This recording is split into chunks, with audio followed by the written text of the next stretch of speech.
And hello again, boys and girls. Welcome back to the channel. It's of course your host Marley Startled, and we are going to be continuing on the Confederate campaign today. I've also got a new release from Early Access called Rising Front, which is sort of a sandbox World War One game, which I may move on to afterwards. But you don't need to worry about that now. Instead, we're going to be continuing on our, of course, Ultimate General campaign because I have yet to actually finish it from the Confederate perspective. So we will continue on. I believe this was the one we wanted. Hopefully, fingers crossed it is, but we shall see. We shall see. Yes, this does indeed look like the one I wanted. As you can see, our armies are pretty strong, but our manpower and our money has started to run out. We're also still well low on the core. So in the end, I do hope to get at least 3 cores by the time we move on to the midpoint of the war. Altogether, things are looking pretty good. Nothing I can complain about too much, and things aren't looking too badly.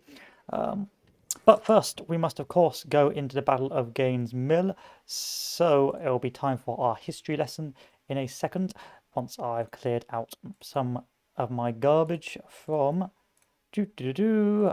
my hard drive. There we are. Okay, let's not delete the one that's recording, shall we? Okay, so Gaines Mill. 27th of June 1862, because we won a victory here, minus 50% enemy weapons quality. General McClellan's invasion army raids our lands near Richmond. Instead of using our forces to defend, we will concentrate for an assault towards the right flank of the Union army. Our purpose is to gain tactical superiority and force the Yankees to withdraw from the peninsula. We must not lose this battle, or else the Union will get the upper hand and reach the gates of Richmond. So, time for history lesson number 3, I believe. Yes, we did Bull's Run, and this is Shiloh. So, General McClellan's invasion army did not expect our aggressive maneuvers. Instead of using our forces to defend, we concentrated them for an assault towards the right flank of the Union army. Overwhelmed by tactical superiority, the Federal forces composing the Union right flank began to withdraw to the south. After a few miles march, General Porter prepared a strong defensive line along Botswain's Swamp in an effort to stop our advance. We must not lose this battle, or else the Union will get the upper hand and reach the gates of Richmond. So, in this stage of the war, McClellan has taken over, and under his command of the Union forces, he has been able to train up and regulate the Union army into somewhat of a fighting force. The big problem is McClellan is not a particularly decisive general and very rarely moves forward of his own accord.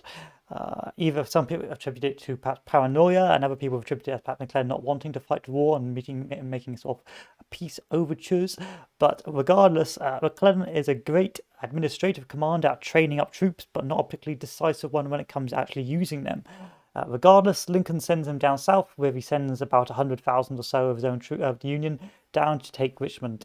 Unfortunately, McClellan is a bit of a paranoid fellow, and he is under the assumption that he is coming up against about 200,000 Confederate troops, when in reality the gates of Richmond have about 45,000. And because of some scheming of some of the Confederate commanders of marching troops in a circle in front of them, they're able to convince McClellan very easily that he simply is outnumbered, and so McClellan moves extremely slowly. Welcome back, Fardy Wabadi. Yes, you're back. We're just continuing a history lesson of the Battle of Gaines Mill. So what this allows us to do, or allows the Confederates to do, is under Robert E. Lee, who was once called the King of Spades and sort of laughed at a little bit for his defensive sort of digging in around Richmond, allows him to take control and organizing a group, organizing his army. He is able to do something which is rather tactically clever. Now, in terms of tactics or combat, if they had fought a broad front offensive against the Union, they would have been horribly outmatched. But what General Lee does is he concentrates his force to attack a specific point of the Union line. So altogether, the Union line may be larger and have more men. At that specific point, the Confederacy has a numbers advantage, coupled with McClellan's sort of paranoia and the assumption that he's dealing against a larger force. McClellan panics, and because of that flanking attack, the Union army starts to run rather embarrassingly, and this is the sort of start of that running where the Confederacy begins to chase after the Union to try and, of course, turn that flank and push them into the peninsula. They can't, in the end, achieve it, but they do achieve their short-term goals of causing McClellan and his forces to run all the way back north, and this is the start of that. And so in this case of the battle, we're attacking that right flank of the Union, and of course we're trying to roll up the line, attacking as aggressively as possible. So of course we have two things we can do. We can either commit all our forces to the left flank and try and punch through on the left, or we can try a right flank on the Union right and try and push them away from their reinforcements. We're going to do a bit of both, and we're going to see how well this plays out. So the Union forces that made up McClellan's right flank have retreated through Gaines Mill. General Porter now holds a defensive line along Botswain Creek.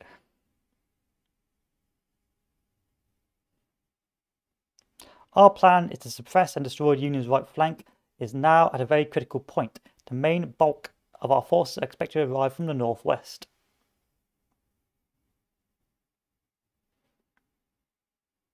A portion of our army is ordered to maneuver to the east and flank the Federals. And here's the Union defensive line. We must coordinate our attack from multiple directions and pass through the Union defenses to secure this objective here. Then continue south and threaten the main Union army. The Yankees will surely reinforce the area with more troops coming from this direction. Act with caution, General. We're moving to attack position. It is advised to carefully advance up this ridge, clear the roads of enemy skirmishers, and maintain a defensive line until the rest of our reinforcements arrive. Don't bother that. General, we attack the Union lines before Botswain Creek only if practicable. The position is strong. Good luck. So we're going to have one cavalry unit, and we're going to get some lovely, lovely cannons. And our aim will be to march south to form a sort of sickle shape around this position. So if we can march all the way around, we can in fact circumvent the enemy defenses and push over to take this objective. To get our victory here, we need to hold Botswain's Hill and hold McGee Hill. So if we hold either this one and this objective over here, we get a victory, I believe. I don't know if that is that Botswain's will hold, or we need to hold the other one.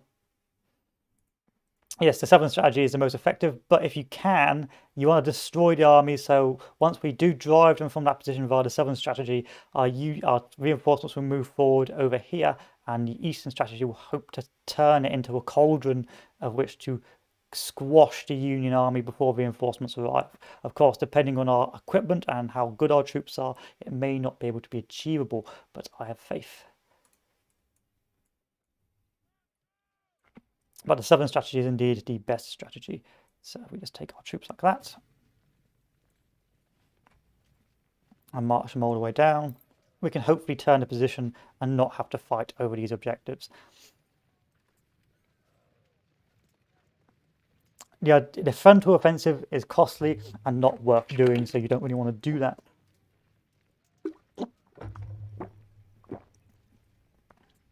However, the problem with the southern strategies, of course, is a lot of marshland here, so you have to be a bit careful with how you maneuver your troops. If you maneuver if you maneuver too quickly, then your troops will get very tired and they won't be able to advance and push through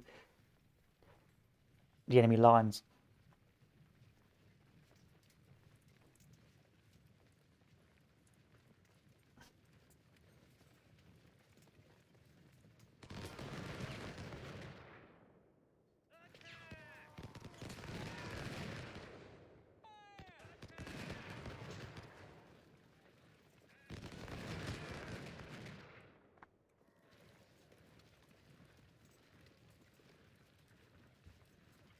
We've got some skirmishers, but we've dealt with that more or less. These guys are going to have to move over here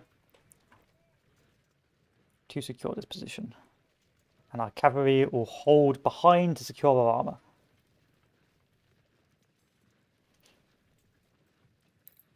I personally prefer to turn the flank on the north, as that tends to be more of a lighter on casualties. Yes, I believe that indeed is correct. The turning a Union flank on the north is more lighter because they do end up forming quite a concentrated blob over here. But I try to aim for each battle to destroy the enemy proper, and that's why I try and achieve encirclements, because then I get more equipment and I also get 1,000 troops back. So if you're just going to win and limit casualties, then I would go to achieve the bare minimum to get the victory. But if you're aiming for annihilation of the enemy, which I try and do for most of the battles until later on, I try and do a flank on both sides because the idea is that I can squash the enemy in this sort of cauldron. But that depends on how much troops I've got and manpower wise and things like that. It's easier said than done. And of course, if you're going to take too many casualties, it may just be better not to do it. But hey ho.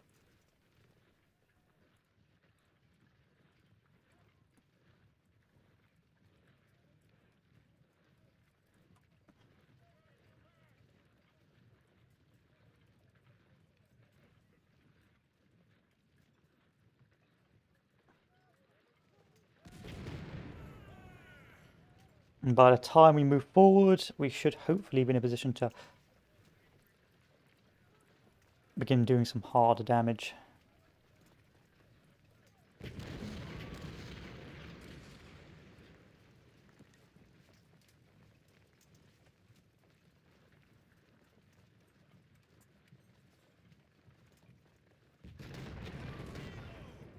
I mean, we could be cheesy and just use skirmishers just to slowly weed out that front, but it depends, really, it depends. I'm going to make sure my troops don't walk or don't run either, because I'm going to need their energy for the next parts.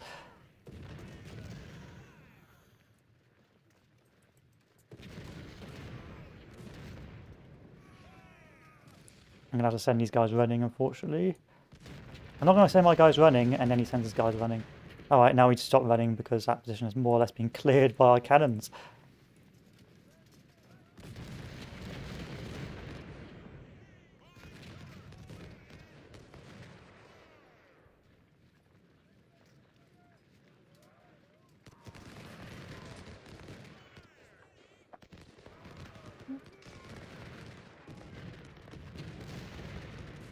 Ouch.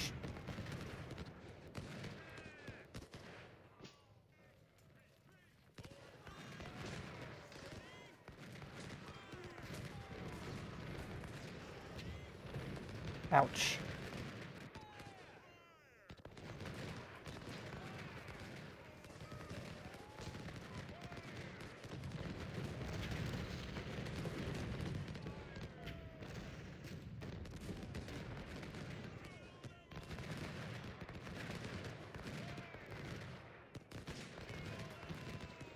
Yeah, you're right. You're right. Cannons moving forward.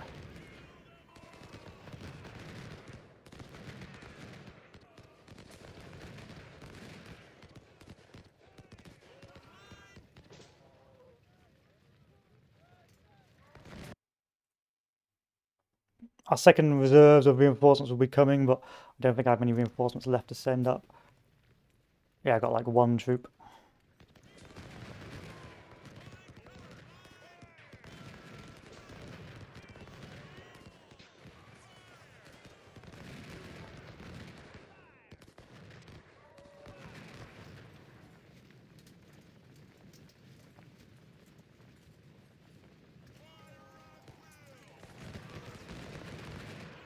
Oh no, I've got a couple of troops. And these guys will move over here to form our next sort of crushing encirclement. Oh god, you're insane, you're insane. My cavalry's insane.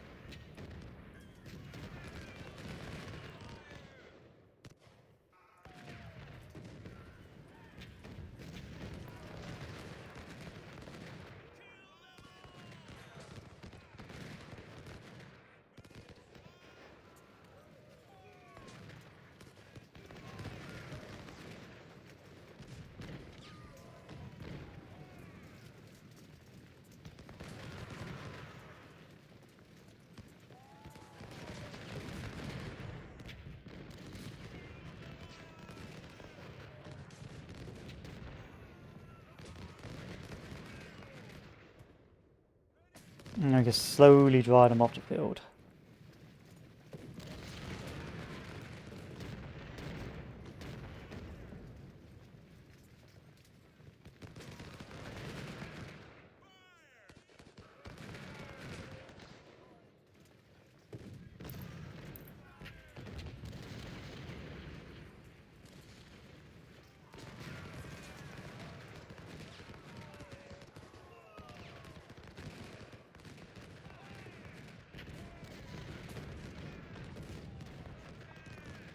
It's a gradual manoeuvring. I'm trying to keep my lines in a fairly... Because what happens when you start contracting your lines to encircle, you get overlaps. I'm trying to avoid overlaps so I get as much troops on the fire on the front as possible.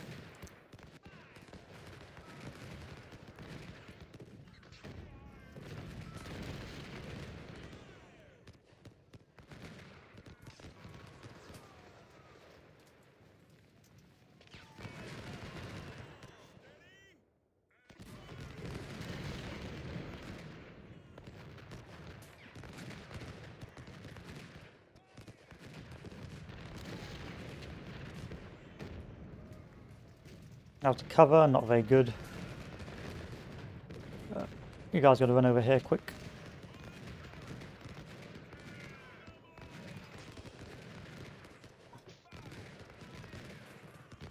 How's my cavalry? Over here.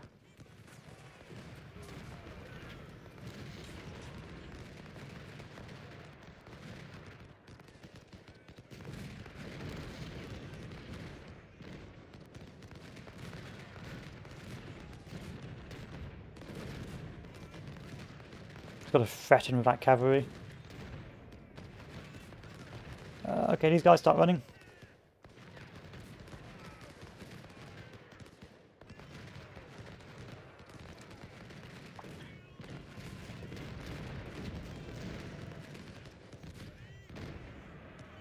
Gotta capture McGee Hill, that shouldn't be too difficult to do.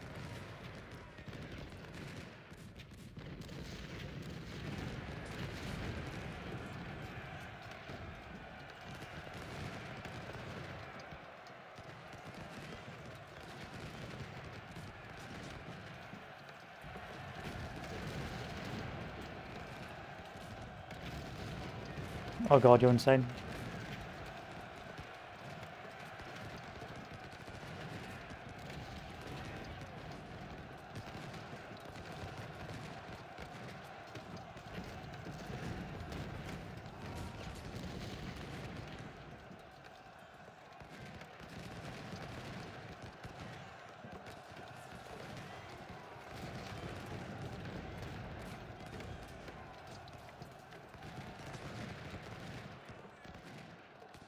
And our troops are coming forward.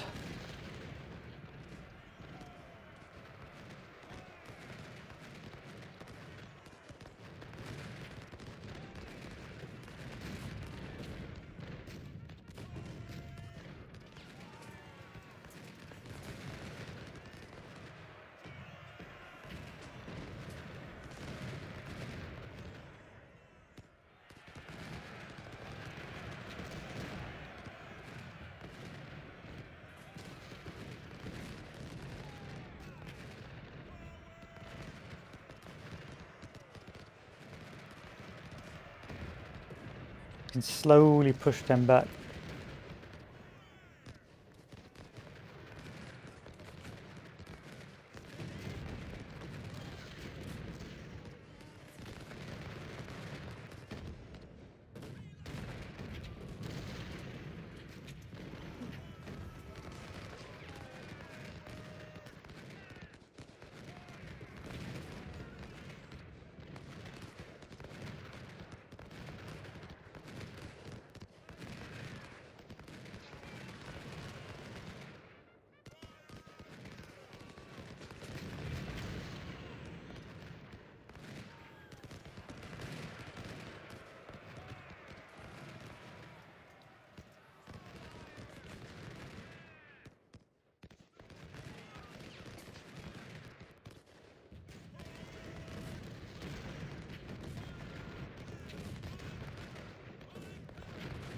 And that, I believe, is a pretty healthy spot. I may send this cavalry around to maybe capture that hill just in case.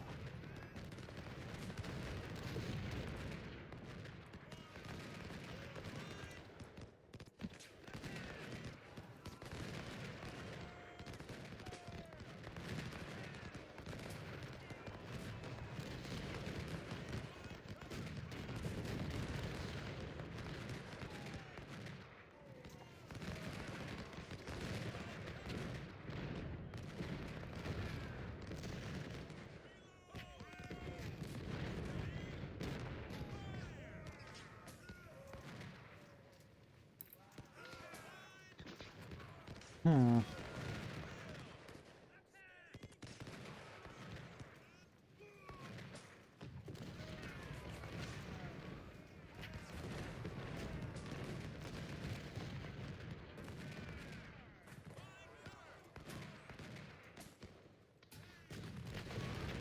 There's our right flank coming in.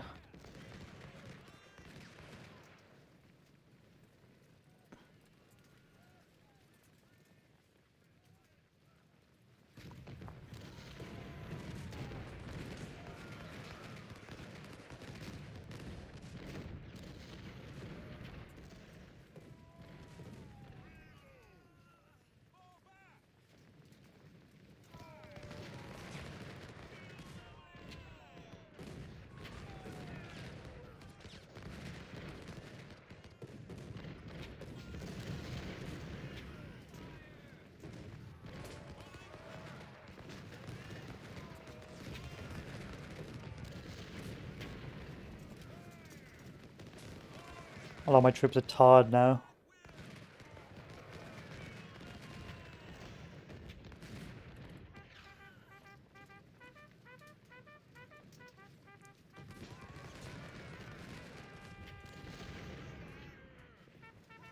The right flank is coming in.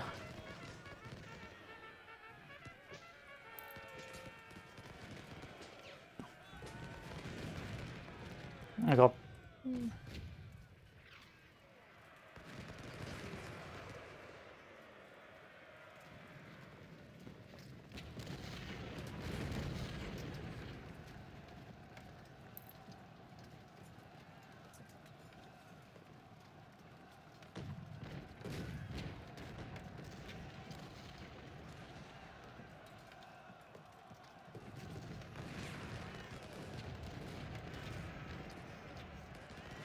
Maybe I can capture some of their horses as well.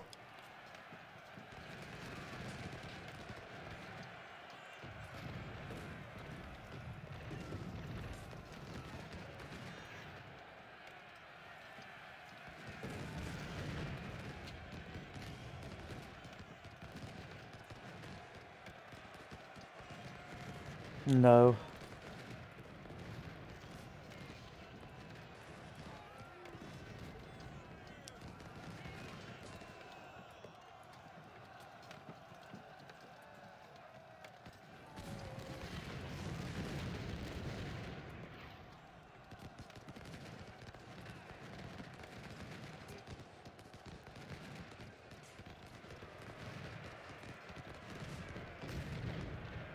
Let's move this troop back. It's too wounded now.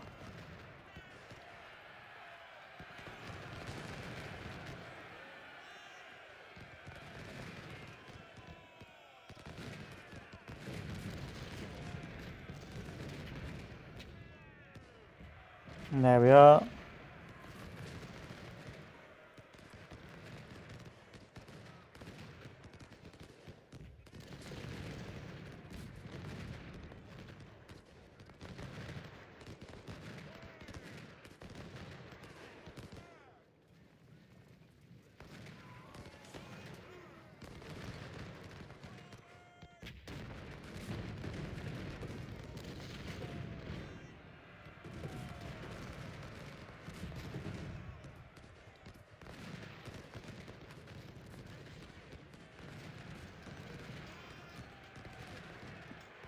There we are, and that is more or less the enemy front beginning to collapse.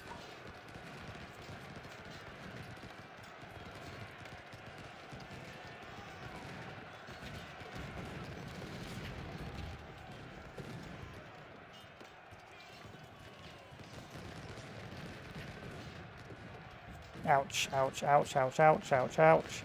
I've lost millions of troops there.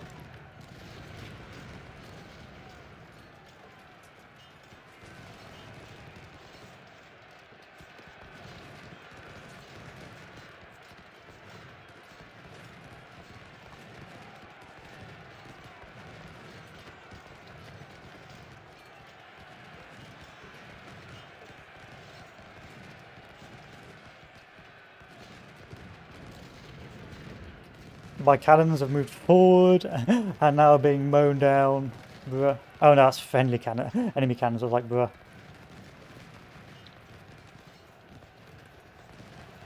There's my first prisoners.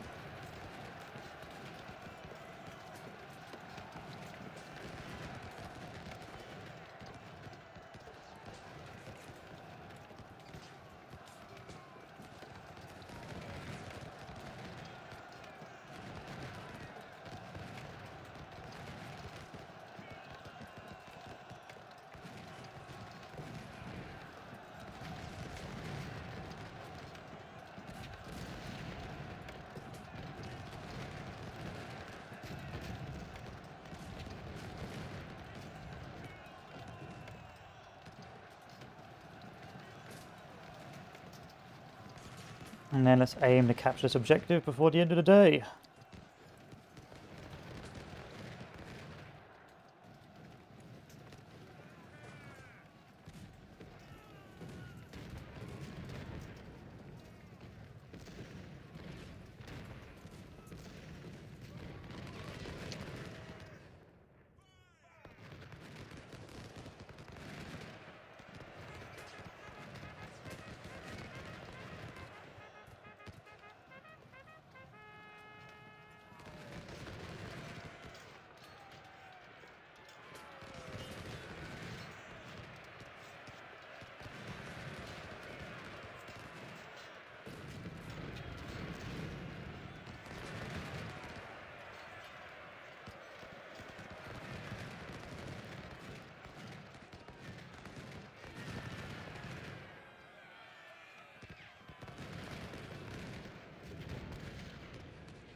Now it's getting costly.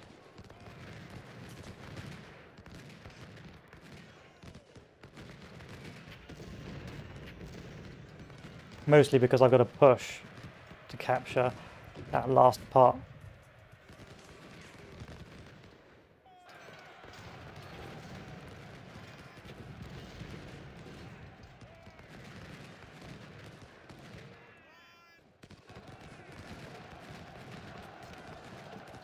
There we are.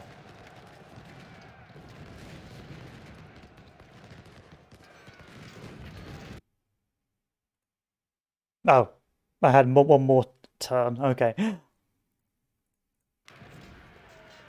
Bit of a waste of resources there.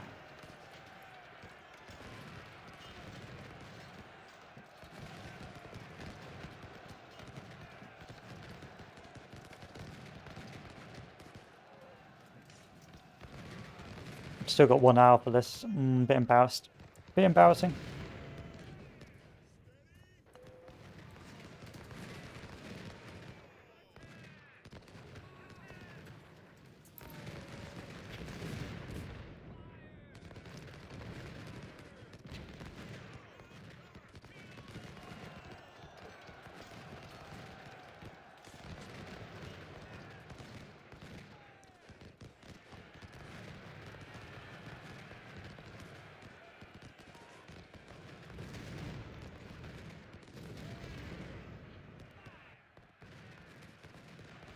I thought I was going to end after this battle, after that timer. Could have been a much less costlier battle if I'd known. But we won anyway, so there you go. So, infantry 24,943 to my 31,000. They've got 12,000 losses, so they've lost over half. I lost about 10% of my army, just over 10%, so 1%, so 10% of 30,000 is 3,000. 1% of that is divided by 10 again, 300, about 12%, 13%. Not the worst casualties, but I had hoped for to really annihilate the enemy. Still, we got a load of captured guns, but not the best, not the most effective.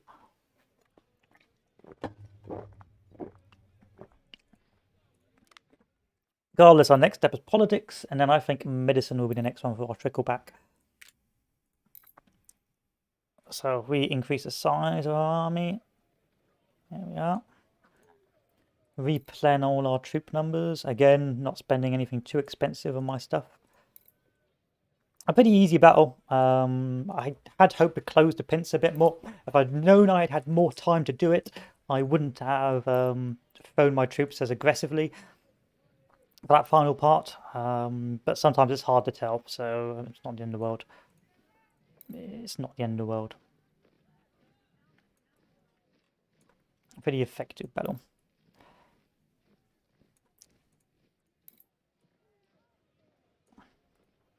Could have gone a lot slower, more methodically.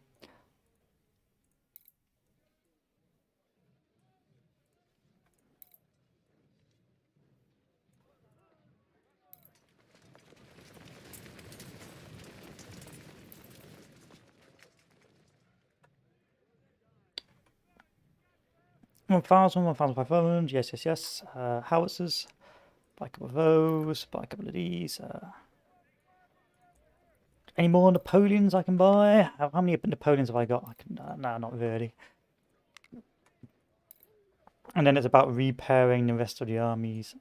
Yes, sir. I generally always try and give my first corps the most experience because, of course, the first corps generally is what I use for most of my shock tactics.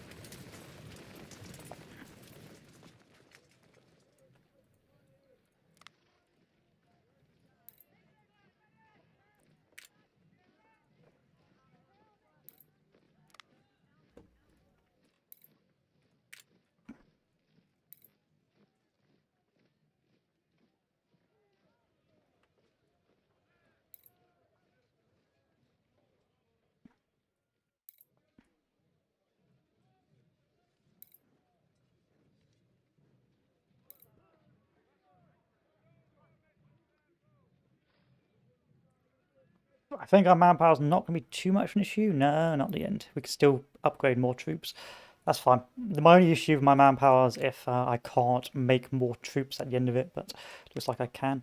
All of these guys have got Lorenzes, Patterns, yes, Enfield, Palmetto, so let's start equipping these guys with something a little bit better. Lorenzes.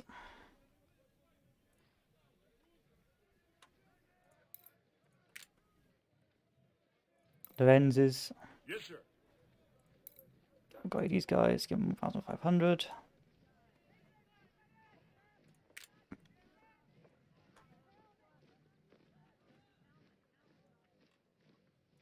Harper's Ferry, yeah, boys. Harper's Ferry, I'll take that.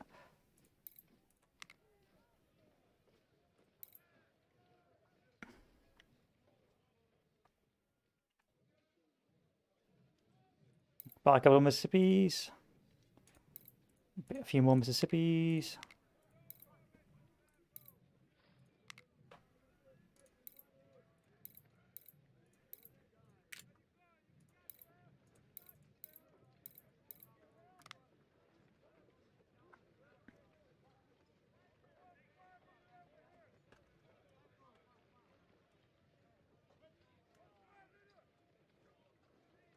Effective range of 300, whereas the Enfield gives me effective range of 340.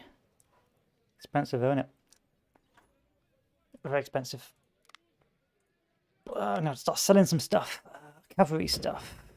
Sell the Sharps rifles. Sell those extra palmettos. Sell these parrot guns, we're never going to end up using them. And sell the reboard farmers, you definitely won't be using them. Give me more money, please. Thank you.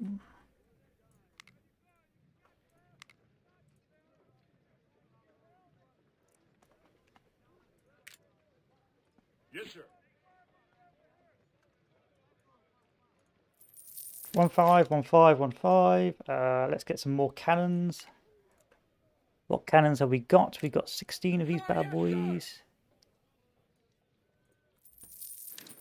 Two more cannons, I think. Two more sweet cannons. Any more captured cannons? No, but we'll buy a couple of those anyway. Okay, moving on to our next corps. Speed +5. I do like speed. But I do like XP, and we'll go for speed this time. And we've got enough cav for the rest of the game, so I'm not going to get any more cav. Yes, sir.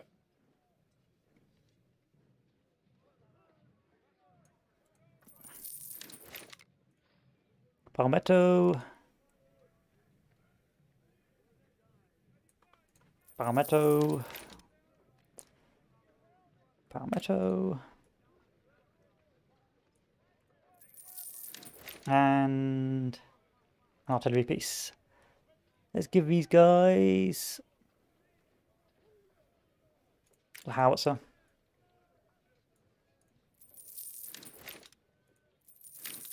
And we'll give them one cavalry for one brigade. There you are.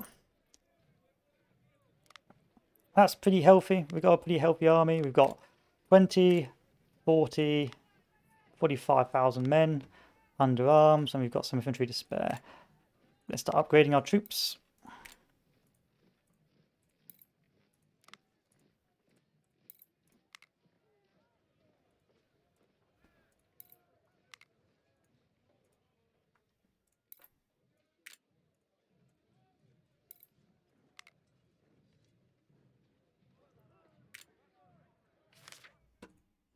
And now we move on to Malvern Hill, which is another historical battle. Really, I don't know much about Malvern Hill.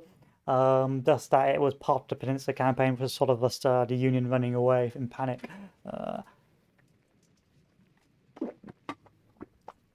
But we'll see how we pull it off.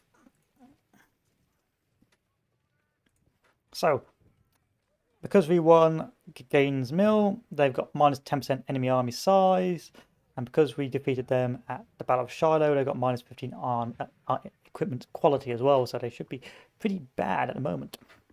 After the Battle of Gaines Mill, John McClellan has been convinced that the Peninsula Campaign cannot last any longer. The main camp of the Union Army has been set up at Harrison's Landing to prepare for withdrawal.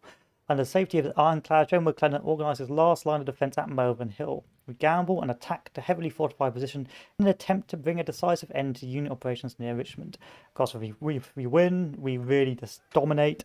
If we draw, we don't do too badly either in terms of manpower gaining. And in that defeat, we lose 20% of our prestige. Now, this is a pretty interesting battle because you can do a lot of damage in this battle if you're lucky. But we'll go into more detail in a bit. So our first wave, of course, will be our best troops. Our reinforcing wave will be the wave on the right flank, and the reserves will be what we have created at the end. After our last fight, the Yankees were forced to withdraw. They're preparing to leave from Harrison's Landing a few miles to the south. Now we have a chance to advance and completely destroy them.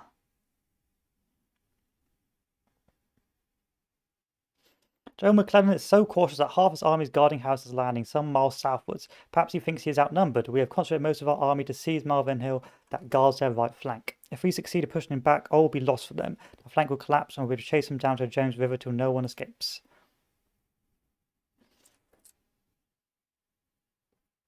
The bulk of the defences are stationed at the foot of Malvern Hill. They're waiting for us with heavy artillery support to advance in open ground. It's very risky to attack the west side of Malvern Hill. The ground is swampy and our soldiers will be shot dead before they even reach the hill. Attacking the east side is not a good idea. There are few passable river sections and we will lose too many troops trying to climb the rocky cliffs. Although heavily fortified, the centre is the weakest point and we must breach it, prepared to attack. Again, that is a lie. Don't do that. The defence position is strong. Our staff officers have advised we soften them up with artillery until all our forces can join the fight. We can put the west side of Malvern Hill in a crossfire if we establish artillery batteries near this area. And from here we can bombard the east side of the hill. General has recommended to proceed with the plan, but of course there's a weakness in Union formation. You can decide otherwise. We have reserved ammo for about 1 hour of continuous fire. So, in this battle, you face a very strong defensive Union front line. That will initially be very hard to break. However, you can, of course, flank over river crossing on the left-hand side, and with reinforcements, you can bring your second Confederate force to flank entirely around the Union Army. This potentially allows you to completely annihilate the Union Army in one single battle, as you can eventually form a gigantic cauldron of which to slowly whittle them down. That's if it works out. If it doesn't work out, it can become a very long slog and really cripple your ability to fight the war at a later date.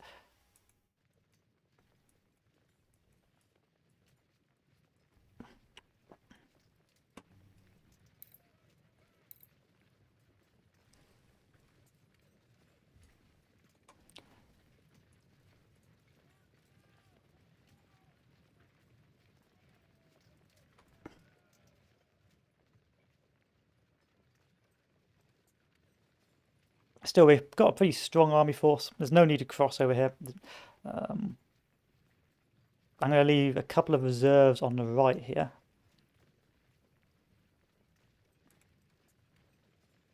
Simply because I do not want them to potentially break through a gap in this line in this sector.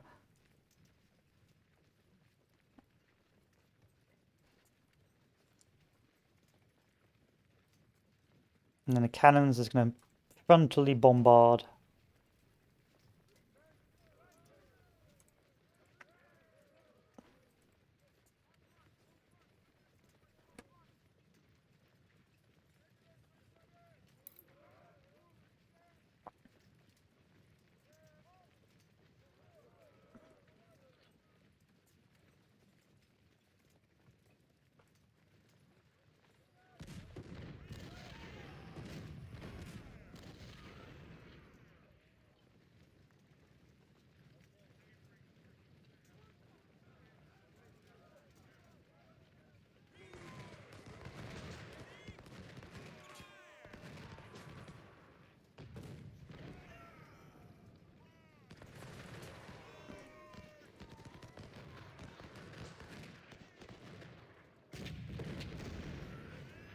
Oh, they've got the range for that, have they?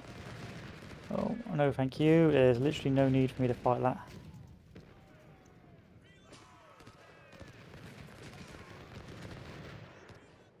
Oh, wow. We've already routed. Fine. We can sit there and just whittle you down then.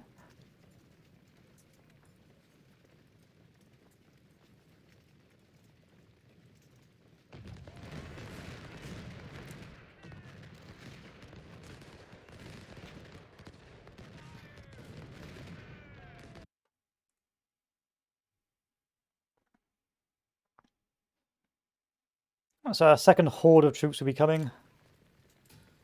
But these guys have a different task, and that is the advance over here.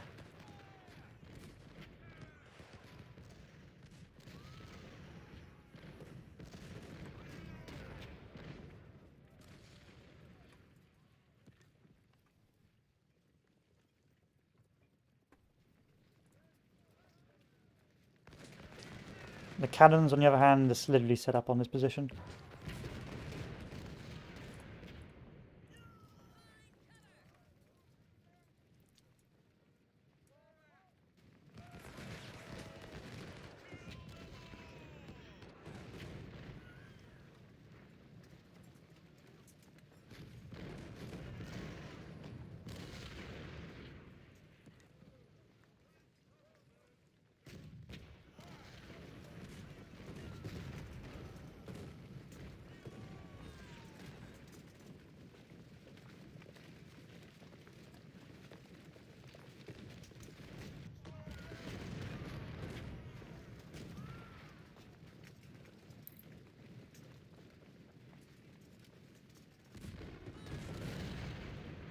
I don't really want to crush them too badly just yet, because I do want to move around them, you see.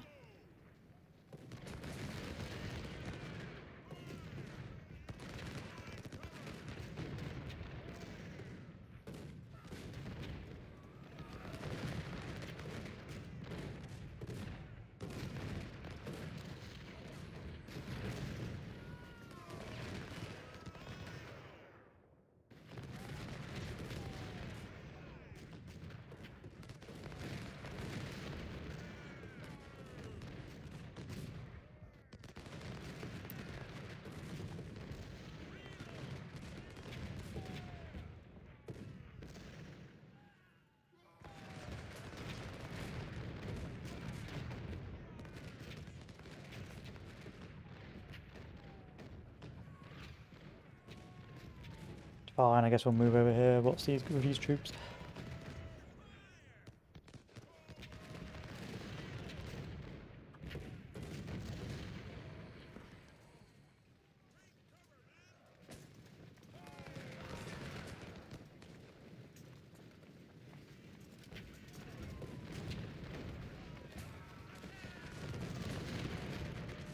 Slowly wear them down.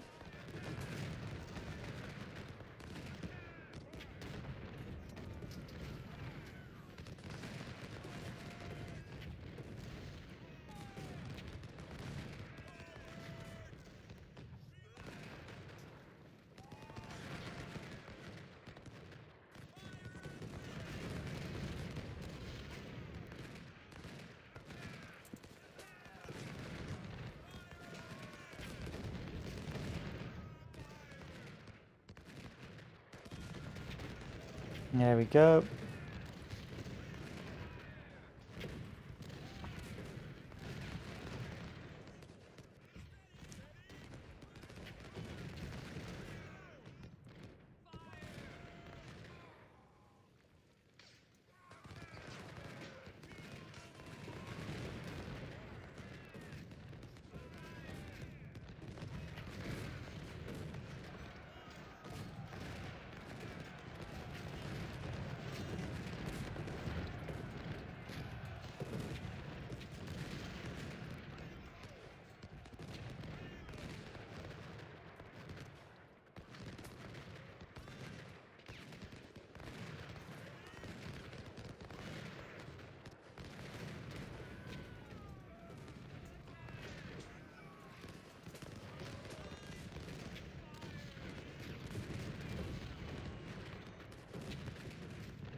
Slowly but surely push them into a position where they can't withdraw.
Okay. Yankees are not that much of an issue, really. So reserves are coming forward. Should allow us to just completely go round.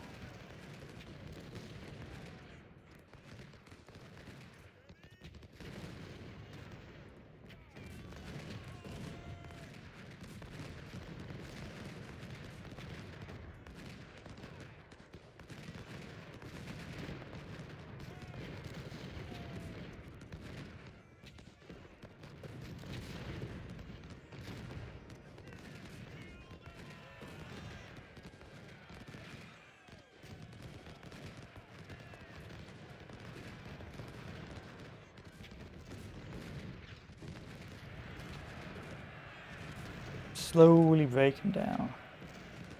These guys can move up on the left now.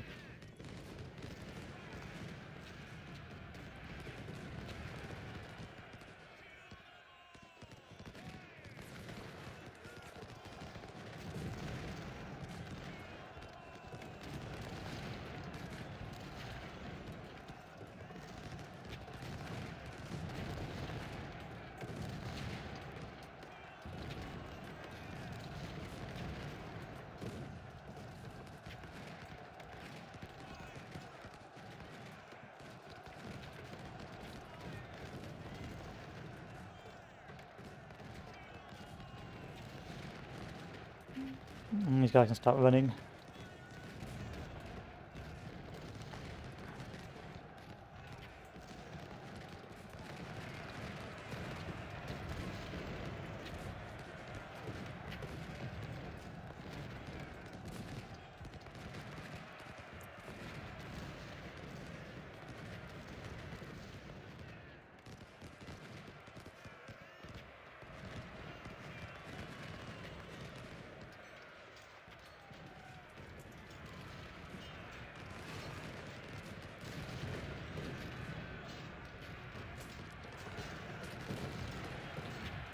A lot of my troops have got battered on the right, but that's fine. I just needed to hold them, keep them pinned.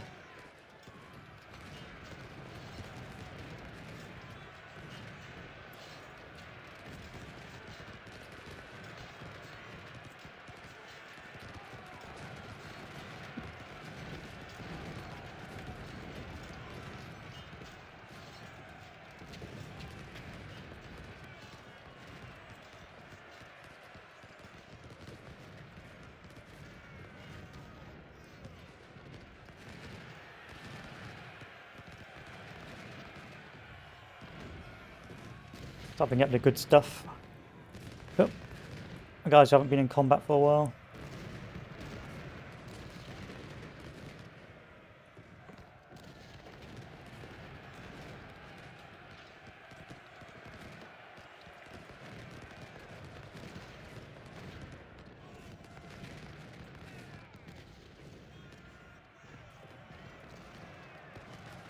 Fight!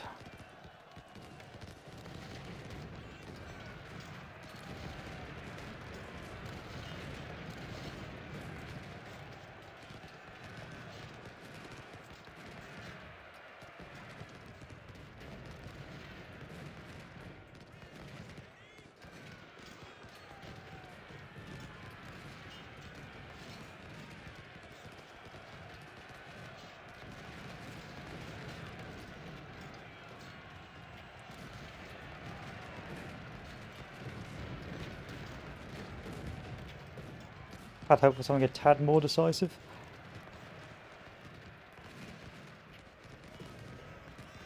Send those guys that way.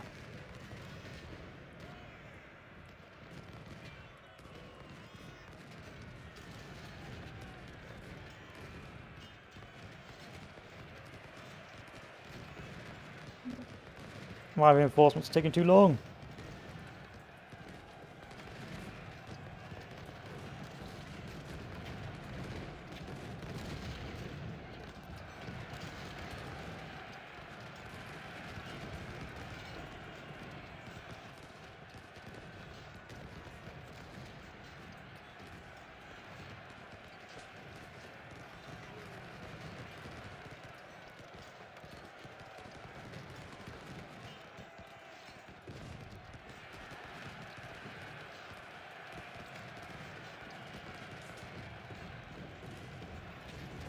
Well,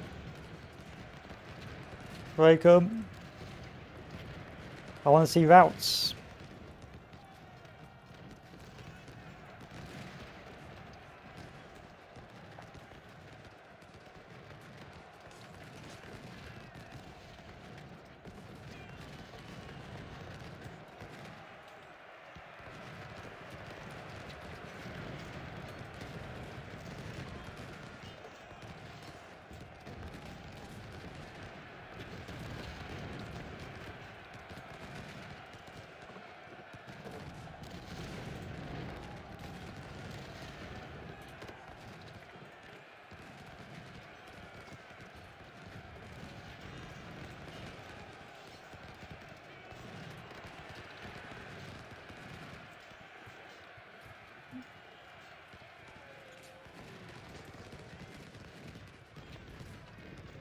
Takes such a long time to move up the rest of my troops.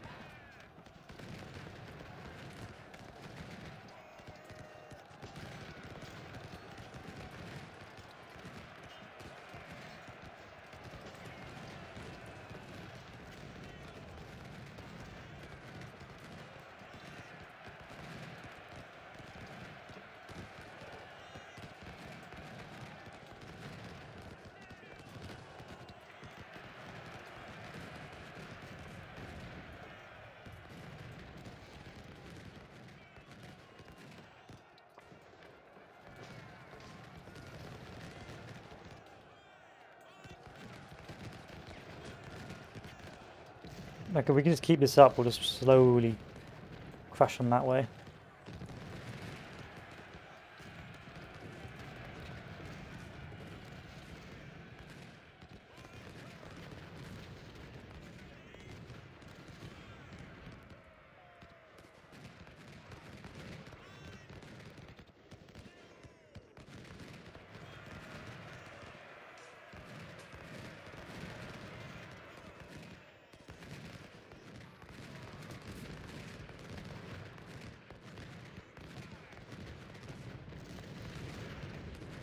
Nice.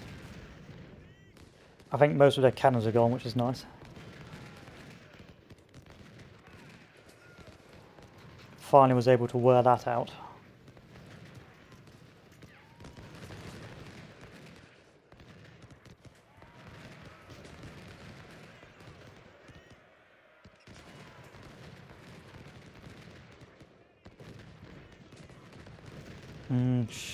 Shater can run. He's more or less done his job.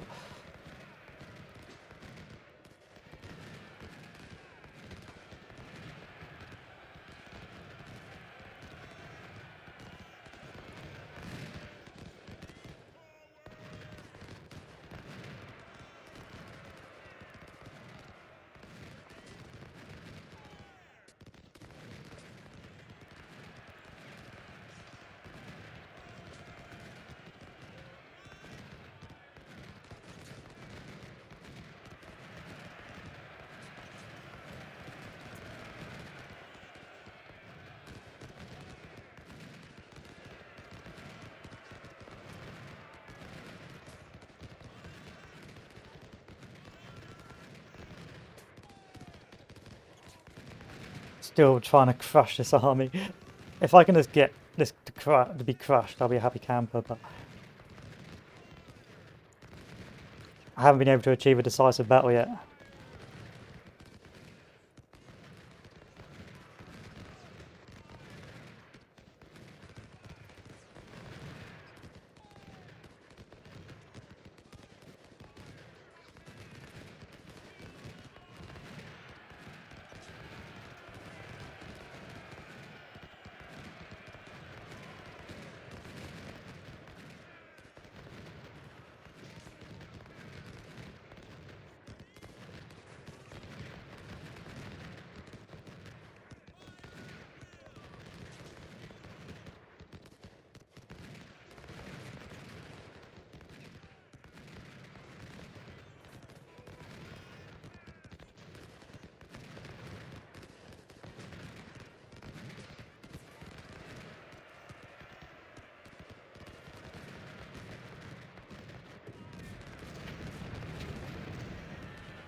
Okay, we can go back to free speed.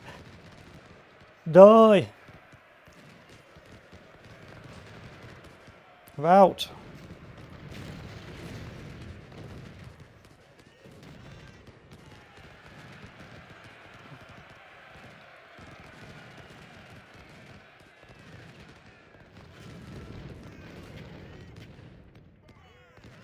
Finally, we got to surrender.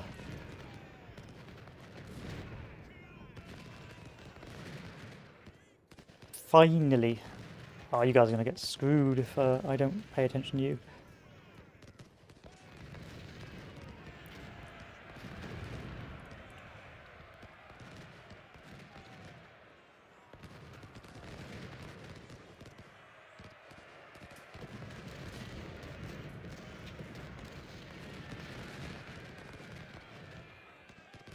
My first prisoners, but the army still is intact, which is I don't like.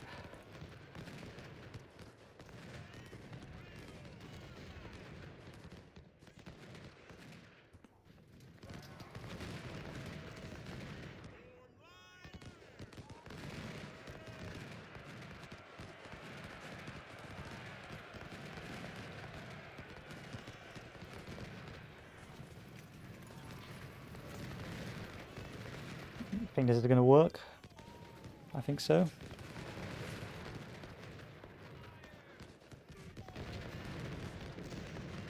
Go, go, go.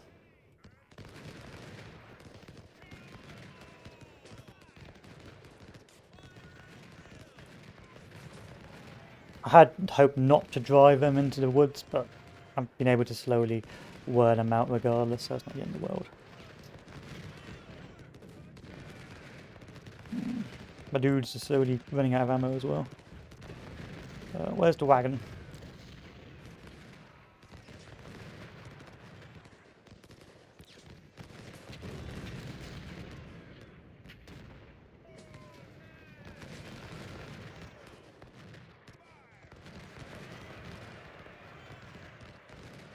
Casualties go, not that bad.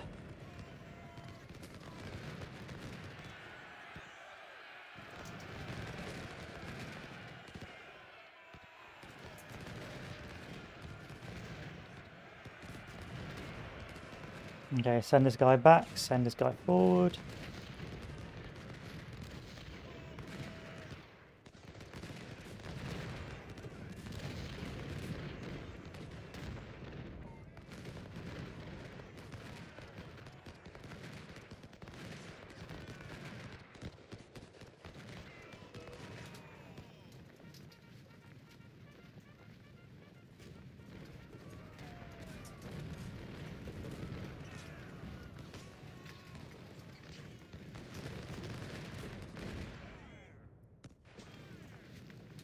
Mostly wiped, I would say. Mostly annihilated.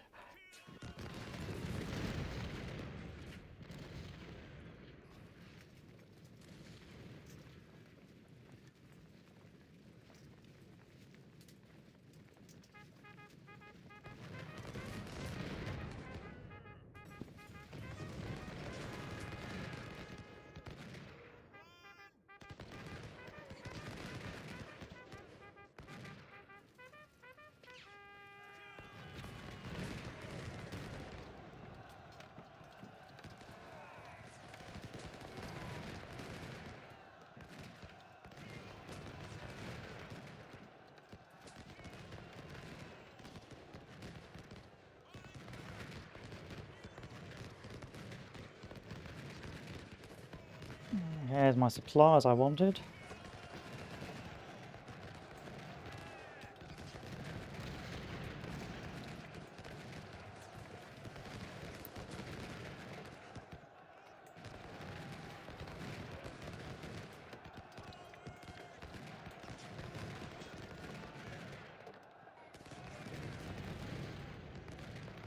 We can finish off the battle.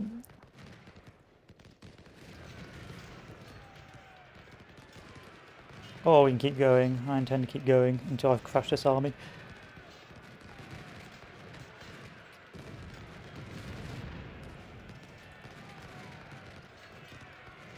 That's still going.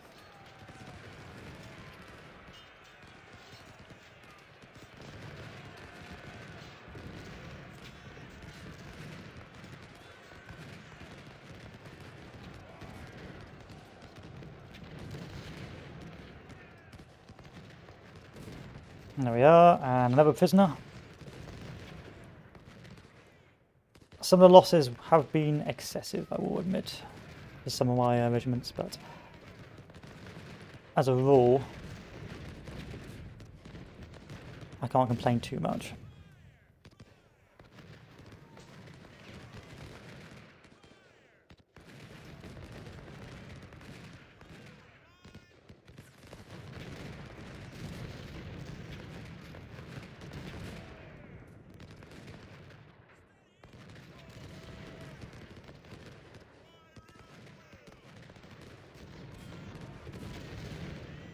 As, you know, their entire front line has more or less died.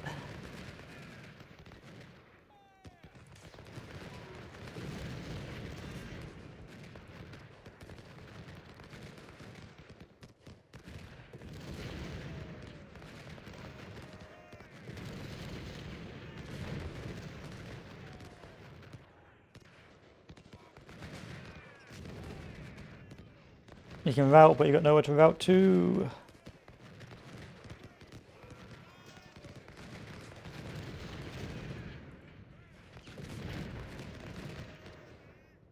I would have preferred more prisoners, but hey ho.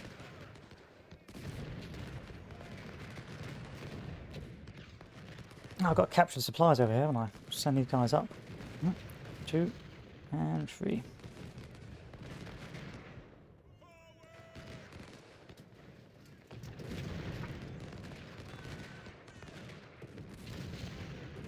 That's not supplies, that is supplies.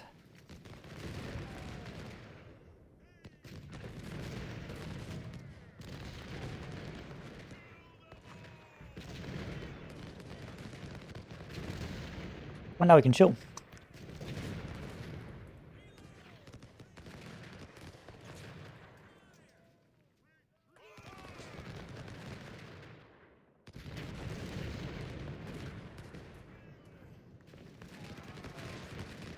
And that is more or less the entirety of the Union Army collapsed. But we will have to wait and see to see whether or not, until after the battle, to see whether or not that was a successful collapse of the enemy. So altogether, not a bad battle. I had a little bit of an issue trying to break through on that right flank. I perhaps shouldn't have thrown my troops across here, and instead waited until my left flank had sort of pushed them into the river. I had hoped to more or less sort of break through on the right and form a sort of encirclement, but because they had this area locked down, I couldn't actually break through. And so you ended up with this sort of result of me pushing them to this corner of the map. Altogether, a pretty easy battle. That's really just more about just trying not to make too many pointless losses. But you can see here that the way the game wants you to do it by frontally assaulting is not a particularly clever idea. So Fitzporter, Henselman, Erasmus Keyes, and Henry Hunt versus Marl Lee, Duane Church, and Harry Hayes. They're 32,000 to my 46,000. They lost 24,000 men to my 12,000. So if 10% is 4,600, then let's round up to 5,000. I lost about 20% of my army. They lost about half of their army, which is pretty good, all things considered. Half their army gone. Although my casualties I would have preferred to be a bit less, but hey, it is what it is. And this is the reason why we want to sort of annihilate armies. It's so we can get those captured bits of equipment, which then we can use later on. So now we have enough to outfit our infantry with a lot better supplies and so on and so forth. So career points +2, reputation +15. If we take a look at our manpower and start upgrading again, I have no intention of ever getting veterans for this moment. Okay, our next level, accuracy +10, firearms +10. Which one's got speed? Cover, rotation speed, stealth, not very useful to me. Reload speed -10, this is probably better. Firearms. Although one of our guys did get to bite the bullet, so we will hire a new colonel. Yes, sir. Money's good. This is the sort of Confederate good point for the campaign. You can this is a pretty healthy position. You're not going to struggle too much here. Yes, sir. I dread to think what my other flankers, my other corps probably got smashed.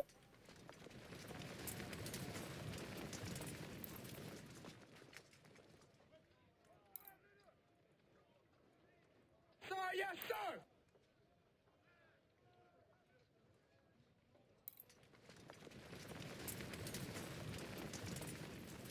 Oh, we lost a corps commander. Longstreet, you'll be a division commander. You'll be a division commander now.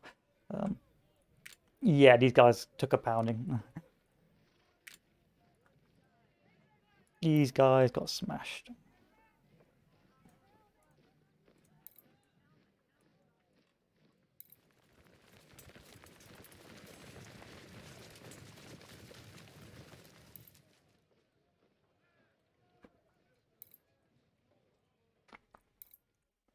I think this is where most of my casualties came from, not the left flank, but the right. Form line.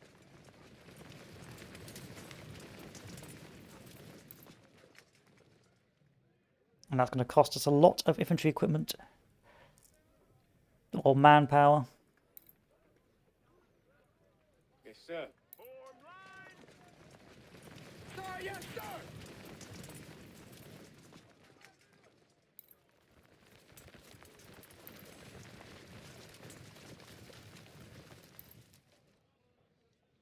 Still, we got 5,000 men left over, so it's not the end of the world. Yes, sir.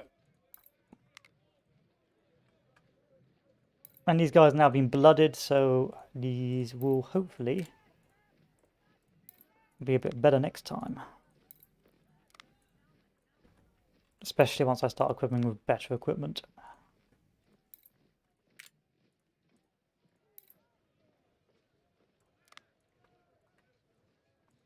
Corps Commander, let's upgrade our Corps Commander with... Oh, Millie's nice.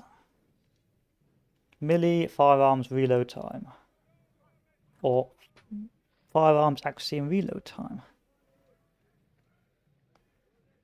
Let's go for infantry. Infantry is our bread and butter, so we'll go with that.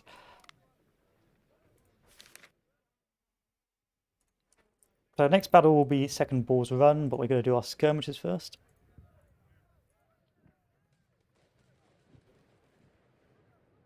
Something like that, Tom, something like that.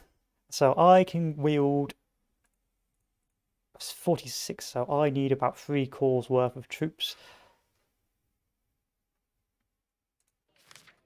So if I can, the aim will be to get another corps. Yes, sir.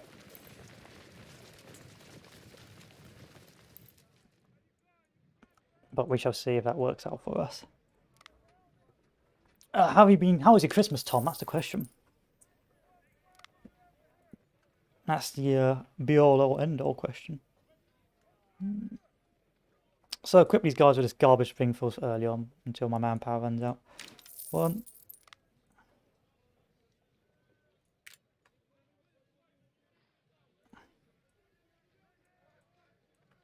2.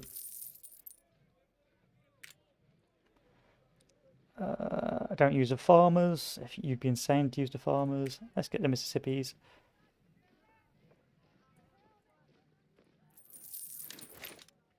Oh, you got a new Pokemon game. Oh, okay. Okay. I didn't even know there's a new Pokemon out. Didn't even know that was a new one out. So, time to equip our infantry with better stuff. Enfield, Mississippi, Mississippi. Springfield, so let's change that to... So money's not the issue right now, the issue is manpower again, so we'll once again try and conserve manpower. Lorenz. Yes, sir. Stardew Valley. Ah, I got all the Nintendo games. I see, I see. A Nintendo boy. Yeah, nice chill games. I see what you mean. You want to go for the chill boys. I'm going to give these guys the Mississippis. Oh, I can't run out of money. So once again, we're going to start upgrading our best units with our better equipment. So the Springfield 1855s.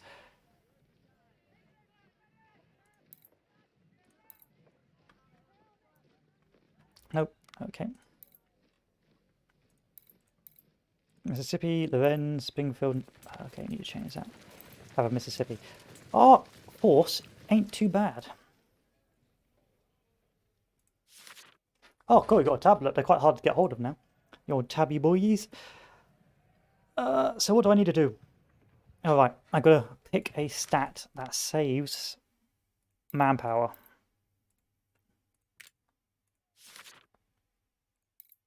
So Manassas Depot or Cedar Mountain. I've still got a really old one, but the power keeps dying on it, so I've got to be a bit careful because it's starting to break on me. Let's go with Cedar Mountain, shall we? It seems that the Federals are not planning to attack soon. However, their presence at the peninsula is a real threat for our capital. We need to develop a bold strategy and strike the enemy supply line around Manassas. The Federals will be pressed to respond by relocating forces from peninsula and loosen the pressure on Richmond. Advance rapidly to the north, around the right and the Union Army, and cut the Orange and Alexandria Railroad, breaking the supply line. Yes, so I used the AI art to make some, and they could do some really good war ones, actually. I was quite impressed by the AI art for the banners and logos. He defeated the enemy at the Battle of Malvern Hill, causing 1,000 Federal troops to desert the Union Army, so minus 7% army size. Yeah, I mean, I was really impressed by the AI art. I just didn't realize it was capable of doing something like that.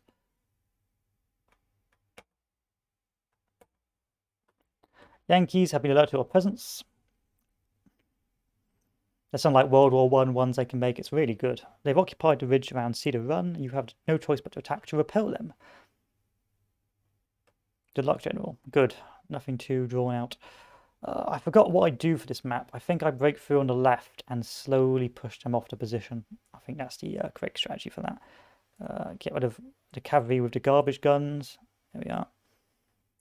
Crack out some cannons. And that should be good. I think that's what I do. I do something like this.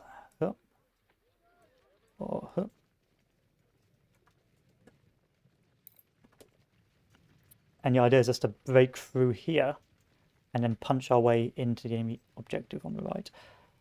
But these guys are my elite corps, so I'm not going to be too worried about them. They've got the best equipment. They're pretty well trained. Oh wow, really? Yeah, actually, I have noticed that the new. I have heard that the new chat bot has the ability to make some like proper scholarship level essays. I was very impressed, very impressed. And you can do it in such a way that it's like it's in your own words. So you dump a load of essays that are in your own words, then you say, do an essay on this as in the same style as the essays I've just shown you.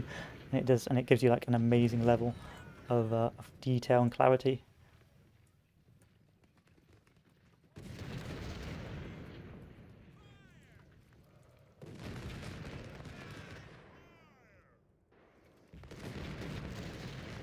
Highly recommend it. You love the Civil War, you don't want to do too much heavy macro, highly recommend getting this bad boy. You will love this game. It's got hours of replayability, it's got 2 campaigns, countless skirmish battles. There is no sort of sandbox, but bear in mind that you will have hours worth of enjoyment, and because the campaign is persistent, each campaign will feel different depending on how well you do. And so I could not... If you like RTS games and you like the sort of line battle experience, I highly recommend it. If I'm brutally honest, I don't know why they haven't done another one like this for the Napoleonic Wars. But it is, if you are a strategy gamer and you like the American Civil War, I highly recommend. It's one of the games you need to have in your library. It's an astounding game. And that's just not, and I haven't even been paid to say that. Like, I come back to this game after years because of how great it is. Because it sets the scene, it's got all the tricks with it. you really do feel, especially towards the end of the campaign, as the Confederacy sort of strapped and really just trying to do the last roll of the dice. And there's something sickly enjoyable about getting an encirclement or encircling the enemy or slowly causing a chain rout. We've got nurses striking in the UK. They're trying to pass laws banning strike action, but they've reworded the banning to provide a minimum service. Bearing in mind, our National Health Service can't even provide a minimum service when it is at capacity or when it's at normal working hours. It effectively is banned striking. That's what our government's doing right now. We've also got the railways on strike. I think we're going to have teachers on strike soon as well. I think we've got the Scottish teachers on strike. Everyone is on strike, and it's because of the cost of living. I don't blame the nurses. I mean, the amount of work hours you got, like you're all constantly on your feet. You're constantly being called in to do more hours. It must be awful being a nurse. I don't know. My mum used to be a nurse, but then she became a private nurse because she was just fed up of working and being worn out and almost bullied to an extent by the workers, by the bosses, into doing more hours.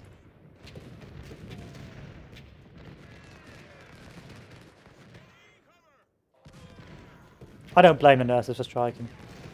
It's not really to do with pay. It's just to do there's not enough nurses. It's just a simple fact. There's just not enough nurses, and it's not just because of the pay. That's the issue. It's because of what do you call it? It's because of they're so understaffed. They're so understaffed. Like really, really understaffed.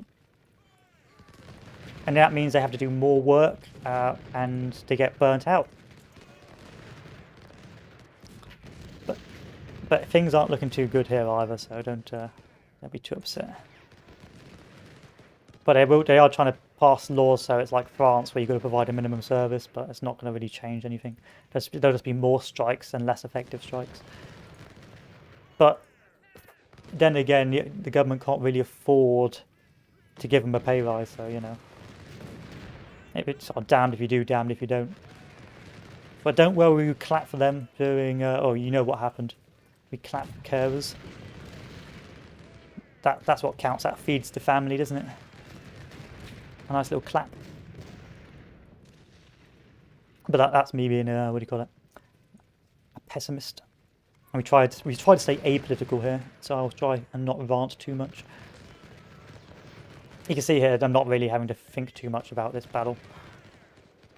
Once you break through and you've got pretty well equipped, what will tend to happen in this game, there'll be one particularly costly battle what destroys your veterancy of your troops, and then you're done for.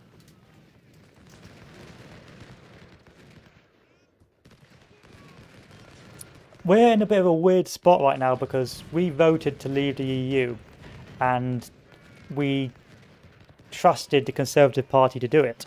But since then, the Conservative Party sort of screwed up our economy and doomed us to a recession for the next 5 years. And so it looks like our second big party, the Labour Party, is going to take over. But everyone's a bit scared about the Labour Party because they think they may go down the sort of going back into the EU, or they may just start doing this weird, you know, ideological stuff. But there's no one really to pick because the Conservatives are done for. They've just completely crashed the economy.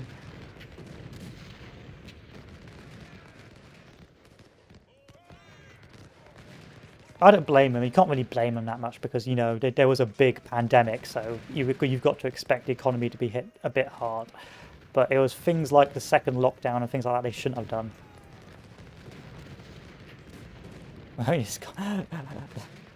Scottish, God, the Scottish.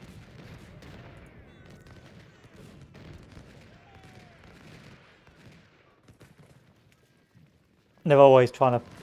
There's a party in Scotland that always wants independence, but they don't realise that most of the money that goes into Scotland is us paying them. Like, I put it this way, in the UK you've got to pay tuition to go to university. In Scotland you don't. Now, and the government pays for it. And guess where government gets the money from? It gets the money from us, guys in England. So the Scottish gets a free pass to go to uni where we own up student debt.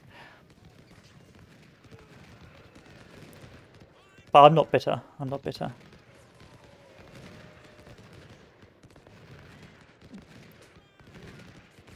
And what irritates me is even like half the time a degree is worthless. Like a person isn't very good.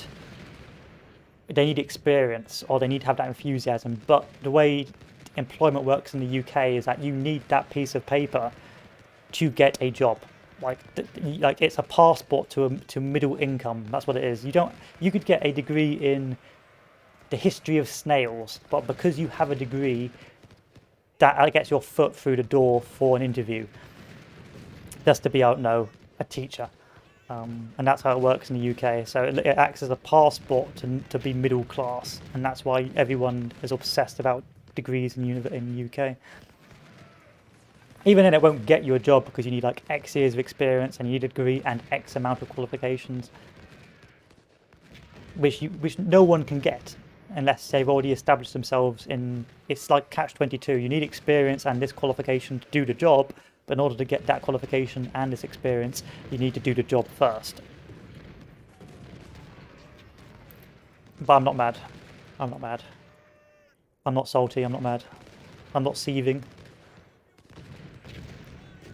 Snorts copium. Snorps cefium.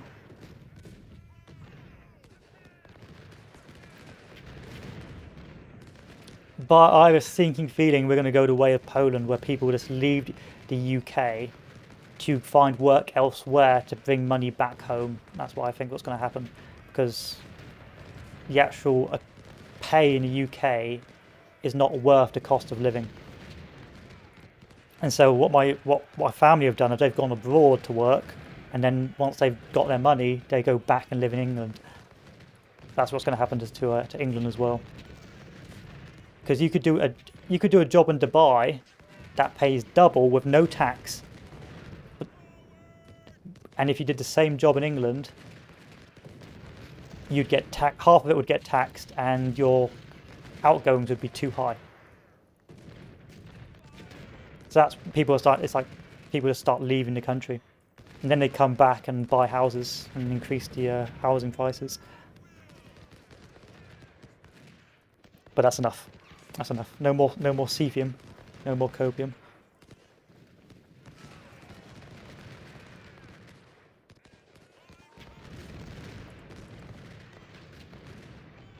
I'm not mad. I'm not mad. I'm not mad.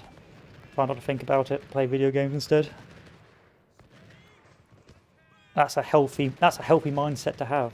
Don't think about it. Play video games. Put on a t-shirt.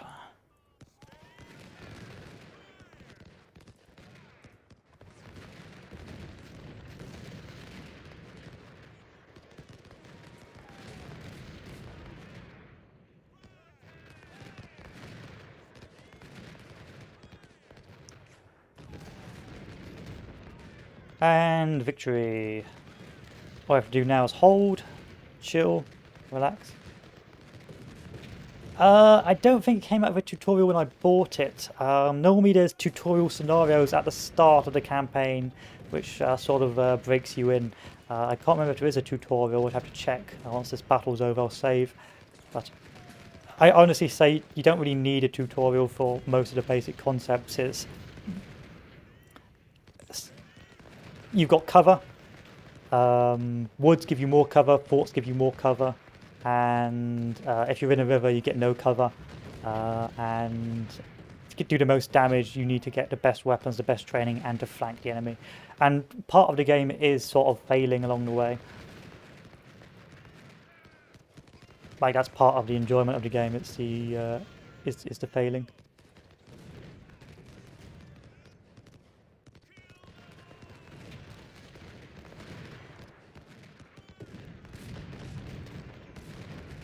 But if you are gonna, I would recommend playing. If you're gonna start a new game, I would recommend playing on easy mode as a union first, because that's a very, very easy mode. It's very hard to lose on that.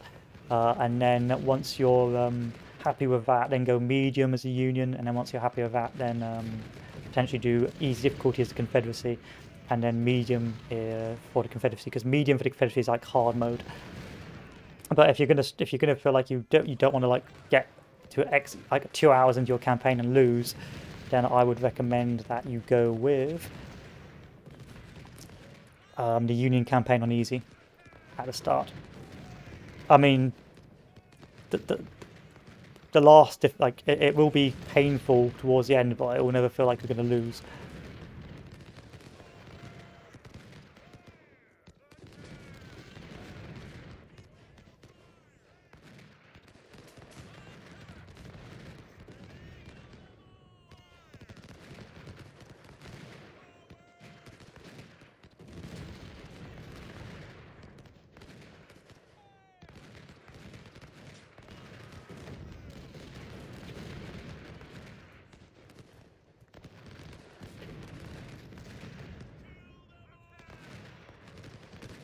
What I'm a bit worried about is the what do you call it?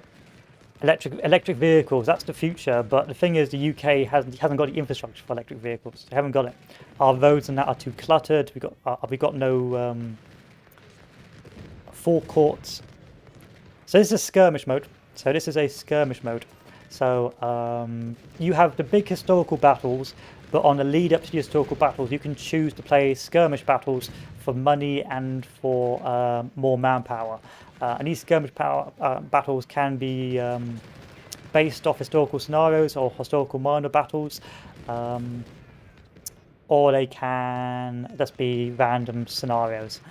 And of course, you have a set of objectives. It might be defend, maybe attacking, and set terrain, and you've got to win it. Really, the aims of the scenarios are to win while conserving your manpower and destroying the enemy. I like to try and destroy the enemy before, in each battle if I can, but if it's going to be too costly, I'm not going to bother.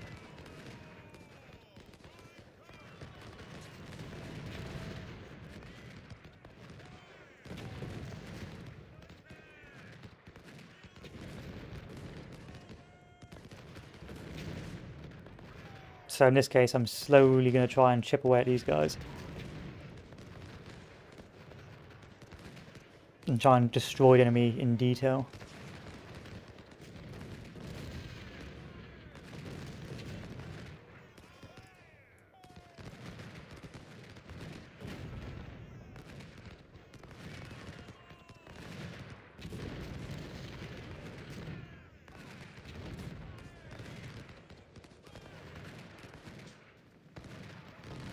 Because that gives me more equipment, and it gives me the potential to do more, to lower the enemy's ability to bring more troops to bear in the next battle. Which you sort of need to do as a Confederacy, because there's a sort of elastic band mechanic, so if you do too well and start annihilating Union Army in every battle, then they will get extra reinforcements after each battle to sort of make sure each battle is pretty challenging. Now what this can mean is you end up in a situation there if you aren't doing particularly well and you aren't sort of annihilating the Union Army in each battle. As the Confederacy, you can end up going against like double your number, and it can quickly become a painful affair. So what I like to do is slowly but surely wear out the enemy where possible, and finish the battle if I feel like it's getting too costly. So in this case, we get ourselves a victory, beat these guys, 18,000 men to my 15,000. This is going to get progressively worse for the Confederacy as the battle goes on, where we're going to end up with less and less men against the Union. But in terms of guns, we should have captured quite a few guns and quite a few cannons and things like that, so it's not the end of the world. Yay! Okay. At which point we invest copiously into rebuilding our armies. Of course, you build your armies organically, so you can either pick skirmishers, cannoneers, or infantry regiments, and then you can equip them. You can give certain commanders to them. So if I wanted to LARP, I could put General Lee in charge of this corps, and so on and so forth, or make him in charge of the army. Sir, yes, sir. And of course, you've got mechanics like equipment. So if you've got the better equipment, then of course you'll be able to fire over longer ranges. And of course, if you've got the worse equipment and worse training, then of course you are going to be less resistant to combat penalties like being volleyed and less able to inflict damage. So what I like to do is I like to keep my first core as my elite shock core, which I give the best equipment to, and make sure they're always in every skirmish battle, so they're the most veteran. And then afterwards, I go into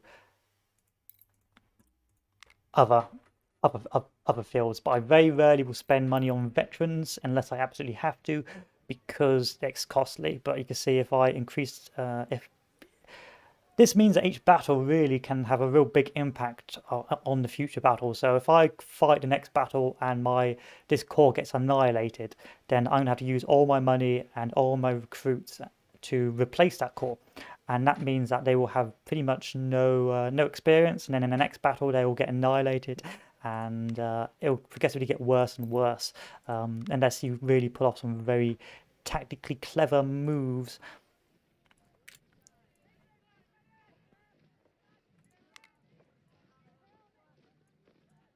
I need a cannon. Can I buy more troops? And up here you have prestige, which if you get below a certain amount, the game's over and you lose. But you can also use it to buy new sort of bonuses such as manpower, money, and so on and so forth. I tend to buy manpower and money when I can, because that means I can field more troops. 46 Napoleons, yes. Anyone else got some Napoleons they want to buy?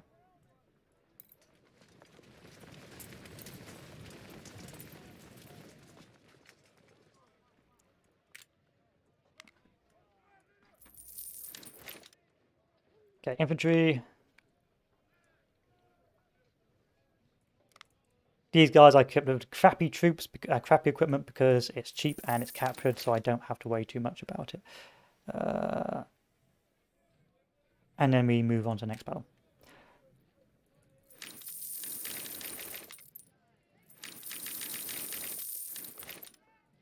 Up here I'm adding more supply to my supply wagon, so our troops don't run out of ammo. And of course you see different mechanics, like command means sort of, what does that actually mean?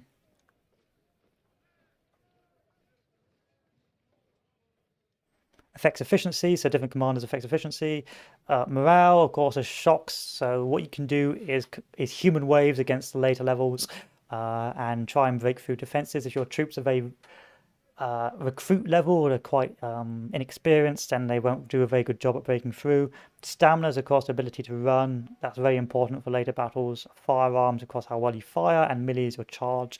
Different bits of equipment can, of course, give you different bonuses. So the farmer is actually very good at melee, with a melee of 95, meaning that you could equip your troops with farmers and use them as literal melee warriors, but they've got garbage for everything else. And so this is really, you only equip that, you only equip troops with farmers if you've got the manpower, or you haven't got the money and you're just desperately trying to throw troops at the problem. And of course, the reboard farmers aggressively have higher range, and then of course your best equipment is down here with the Fayettevilles, but they're hard to mass produce. Unfortunately, very rarely do you get enough Fayettevilles to equip a line with it. So generally you'll be around Harper's Ferry, which of course is probably the best weapon you're going to get for all the battles, with a good melee rate, an effective range of 350, and pretty good accuracy. I like Lorenz personally because it has a good effective range and a pretty good accuracy as well, with a damage of 11.5, whereas these guys have got a fire of 50,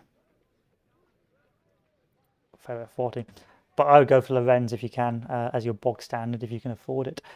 Anyway, this is our elastic band mechanic. So a battle of Cedar Mountain, effectively this is captured correspondence from the Union, saying that I've just been destroyed by this dude, come and help me. And they say, okay, we're going to send you 2,900 more troops. And then of course we have Manassas Depot, which I don't particularly like playing because it takes my troops away from me.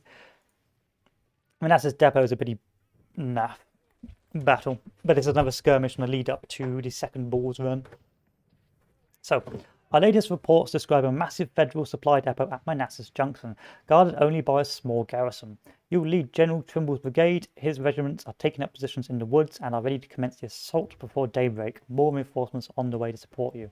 So if you lose 12 reputation, but if you win, you get 3,500 more men, which means, of course, another regiment you can field and a load of money. As a rule, for the Confederacy, you more or less always want to be winning.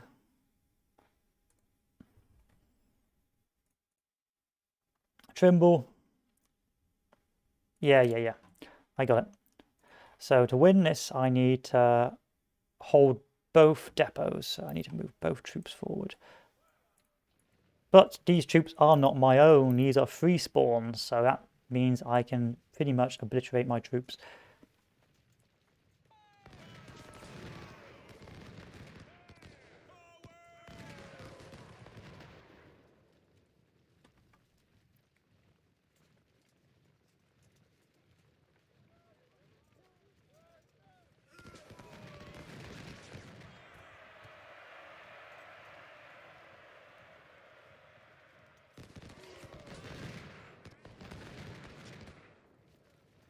I'm going to 5-speed this because I hate this level, basically. In short, I hate this level.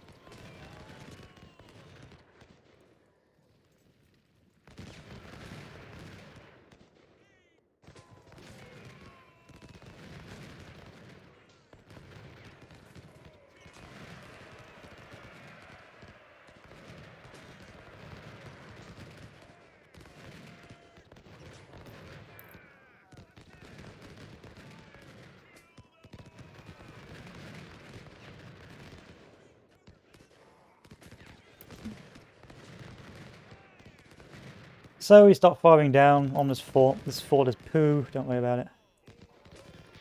Early's arrived. We send Early down to capture this fort.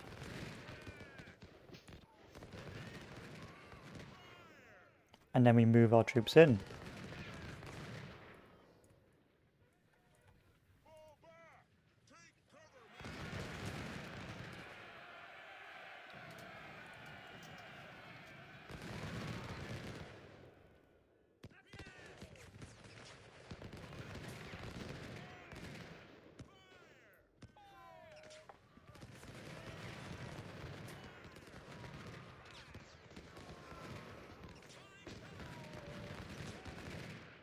With our cannons to the centre. Run our boys away. We don't want them there.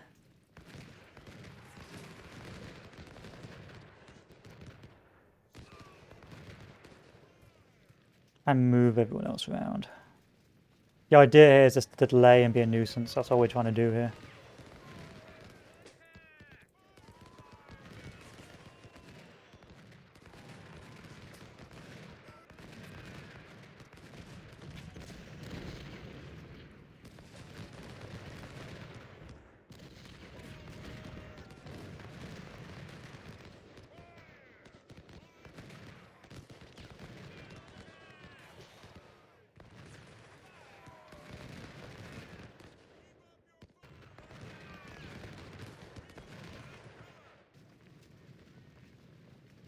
There we are. And start firing away.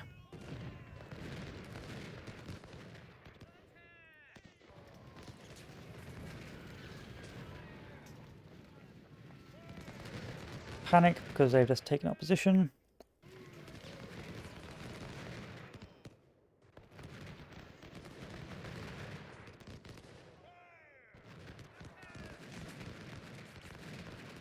Keep moving the cannons forward. You can see why I don't like this battle. It's sort of pseudo-defensive, but not really, and the defensive positions are garbage.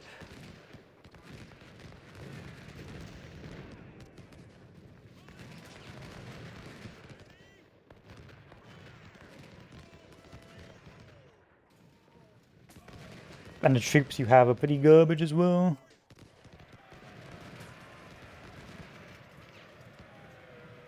Still, it's better than the Union, than playing as a Union for this level. Really?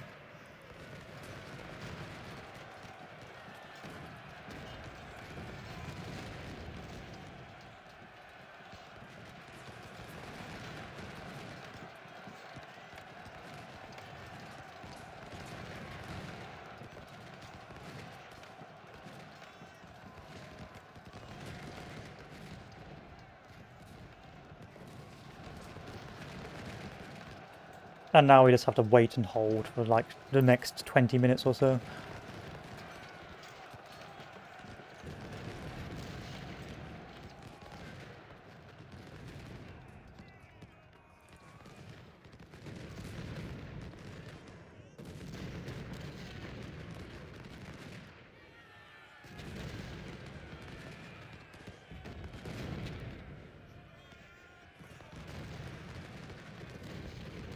The game has quite underhanded sometimes because it'll have these little fortifications and you'll be thinking, oh, this is a good idea to put your troops there, but actually sometimes you get massive penalties for putting your troops in the fortifications.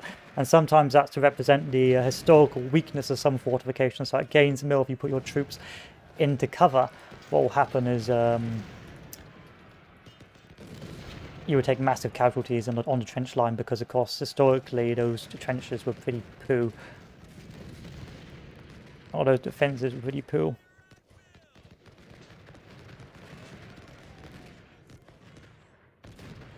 Come on early. Don't be late.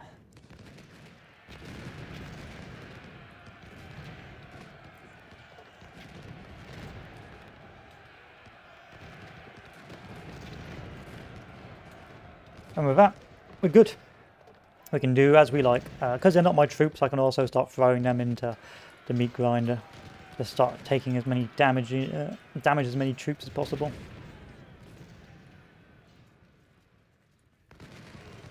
Maybe get some captured weapons from it.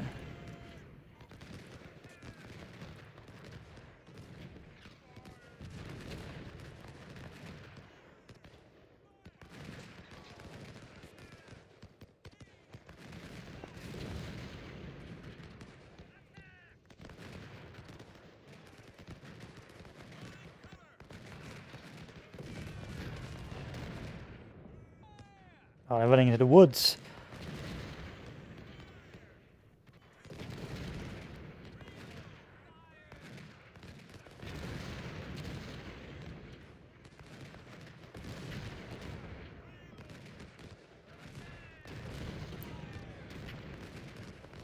If you can first take that supply wagon. Hop, hop, hop. There we are. And destroy this for me. And take the supply wagon all the way back over here. Good. Bring that supply wagon over here. Bring that supply wagon over here. So you guys will still be able to fire without ammunition, but it just means their fire will be slower, and that's to simulate them like looting bodies and so on and so forth.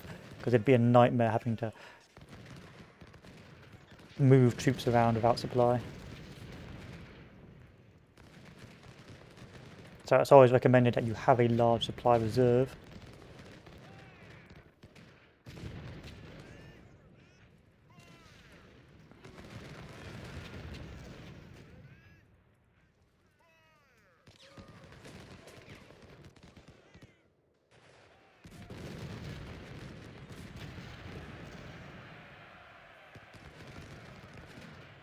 And the battle's over. We can call it here. Good.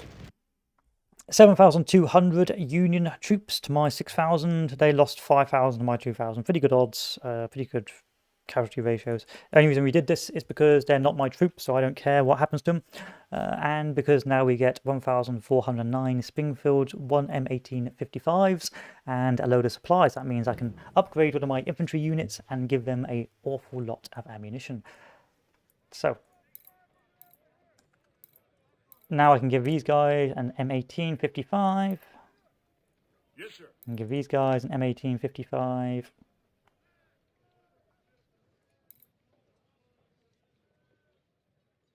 Sir, yes, sir.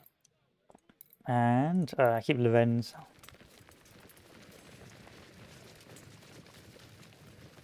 And give these guys an M1855. Expensive, but worth it. So my logic here is the reason why we go down politics first is because this gives us massive bonuses or a healthy bonus to income and a healthy bonus to recruits, 25% increase and a 25% increase for every victory. And it also means now I'm going down medicine because this means I don't lose as many recruits because I get a bit of casualty trickle back. As you take a look over here, my unit restore is at 14%. If I can get this up to say 25%, that means I'll be able to get 25% of any casualties lost in a battle, which will save me a lot of pain and suffering. In any case, now we have another 5,000 troops. That's another corps we can call out. And for that, we're going to use the Enfield. And for this, we're going to equip these guys with a Springfield. Sir, yes, sir. Because Springfields are woefully cheap.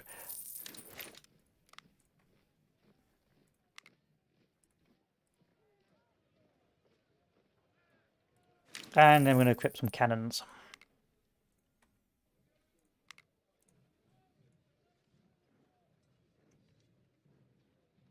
First, I'll equip these guys with a 6-pounder. Yes, sir. And with that, we have now got a whopping 23, 46, 50, 60,000 man army, which is great. Now I'm going to equip these guys with Napoleons. Because my Napoleons are my shotguns, so to speak, with a devastating short-range barrage.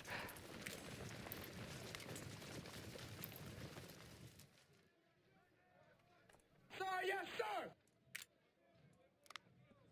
And then we'll spend some money on upgrading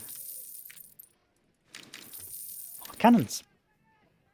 This leads us into, I believe, the next battle, which is the second Battle of Bull's Run. This will be our last battle for today because I want to play this new Rising Front early access game, which I'll play after dinner. So, the second Bull's Run, a battle I'm not particularly well acquainted with. I don't know if it was the conclusion of the Peninsula Campaign or it is the start of the Antietam Campaign. I'll have to read and refresh my mind. But because we achieved both victories, the enemy will now have minus 7% army size and minus 20% enemy weapon quality. So, following the recent events of the Peninsula Campaign, a portion of our forces initiated a wide flanking maneuver and raided the Union supply depot at Manassas Junction. As a result, Union Army under General Pope was forced to abandon its defensive line at the Rappahannock River and move towards Washington. We gambled by leaving Richmond almost undefended to attack the isolated Union Army.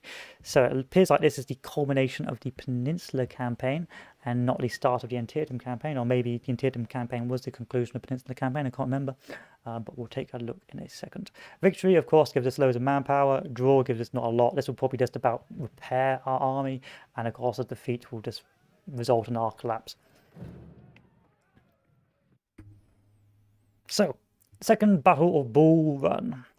Following the recent events of the Peninsula Campaign, we've already said this, Pope's line of communication with Washington was threatened and he had to abandon his defensive lines, withdrew a few miles to the northwest and took up defensive positions on a stony ridge, with hope to lure Pope into a trap. The rest of our army had left Richmond almost undefended to reinforce us and attack the unsuspecting Union Army. So, I don't remember historically what happened in this battle, but I do think it was another failed attempt at a decisive battle by the Confederacy. Effectively, what you had was a strong corps or strong army here acting as bait. The Union, of course, stayed here, halted, did pretty much nothing for 2 days, resulted in a mass assault, and then eventually the reinforcements of the Confederacy turned up and the Union withdrew. It was another indecisive battle, not really a particularly strong one, unfortunately, because the Confederacy was never really able to crush the Union force. The Unions withdrew in good order, and the Confederacy again didn't really achieve much in terms of actually decisive battle. But the Union didn't even achieve much either. It's a rather indecisive one, but a big one because you start seeing the sort of the human waves that occurred towards the center and towards the end of the American Civil War. Of course, you don't really see it till Fredericksburg, but hey-ho. Our raid to the Union's massive supply depot at Manassas Junction was a success. This huge blow to the rear dislodged the Army of Virginia from defensive lines along the Rappahannock River. We now move northwards to challenge them to follow us.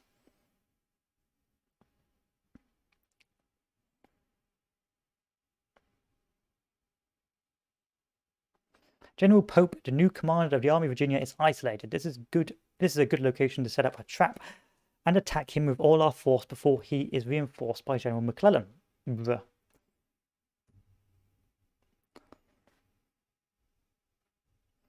We took a big risk when we left Richmond undefended, but as we expected, McClellan did not attempt any offensive maneuvers on the peninsula. The rest of our army will arrive tomorrow and reveal a flanking attack on the unsuspecting Yanks.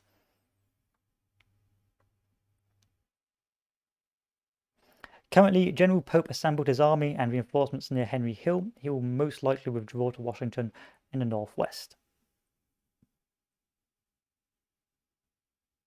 A diversionary attack could convince him to stay in the area and fight. The division of Rufus King is heading to St. John, to join Pope's main army. Oh, this is like a minor skirmish battle, don't worry about it too much. Dispatching some of our forces forward. Yeah, don't worry about it. Cavalry, go away. Where's my supply hub there? We can dump a cannon. We can dump some infantry. There we are.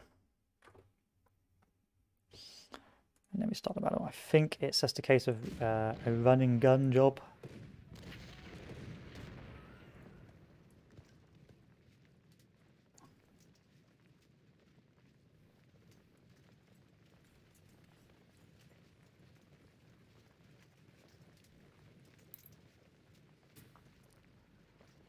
But depending whether or not they decide to attack will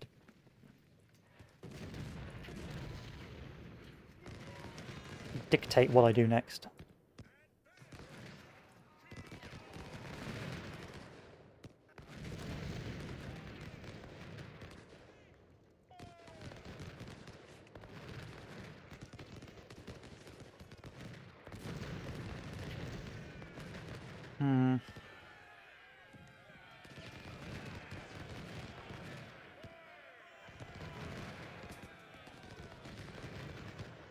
Lots of casualty figures. Could be worse.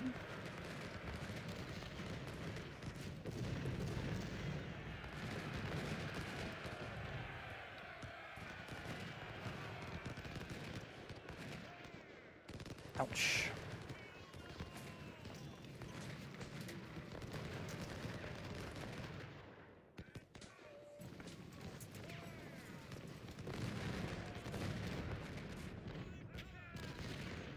Just have to let that play out and see what happens.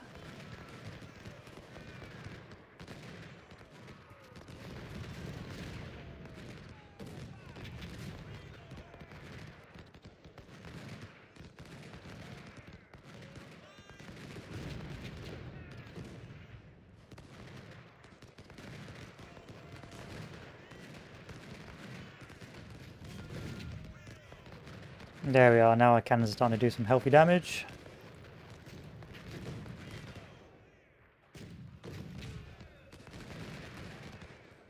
We lost some of our troops to skirmishers.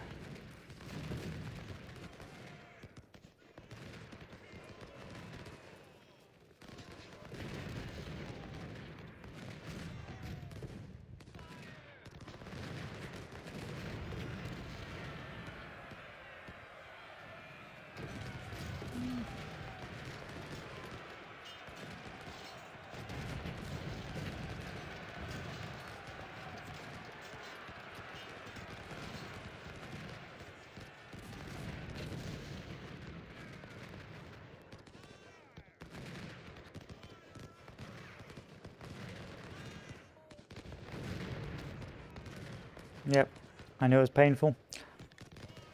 Let's get a hold.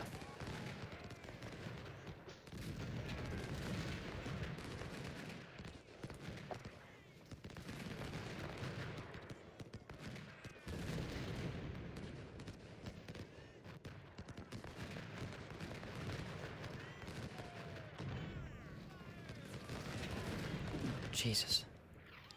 Run away. Not a good balls run so far.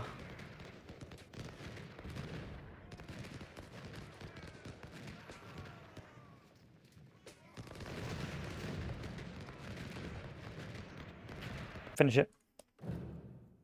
That was a bad balls run.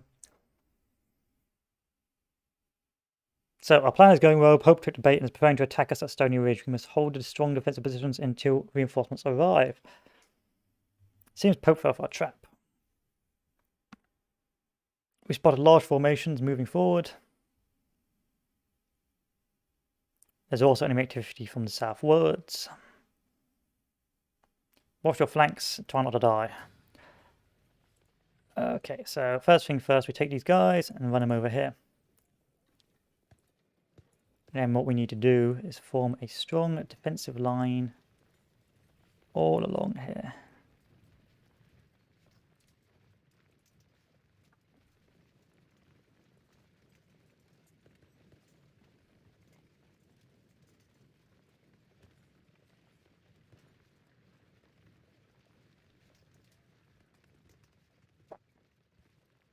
Leave these guys in reserve. Yeah, leave these 2 units in the reserve and move them forward over here. Send mildly over here. So you have 2 veins of thought. You can abandon the first trench line and move up into the woods. You can also send skirmishers to fight on the rail tracks. I like to send skirmishers on the rail tracks, and then once they send a larger force, I withdraw my skirmishers back.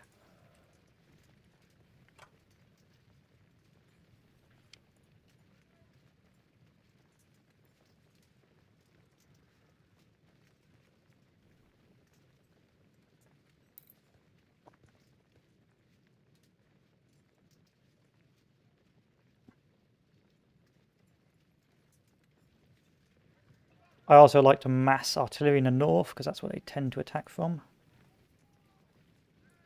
In that north point. So I'm going to start moving our troops down here.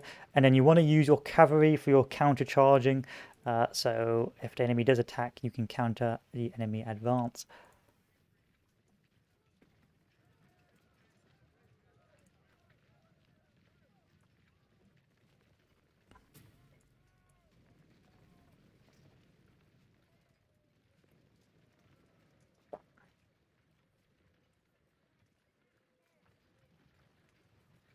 But the first couple of hours should not be particularly eventful.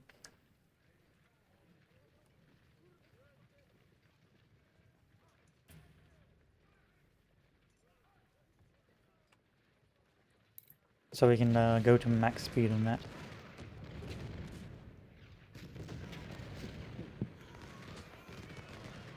The rail tracks are a bit of a trick, a bit of a trap.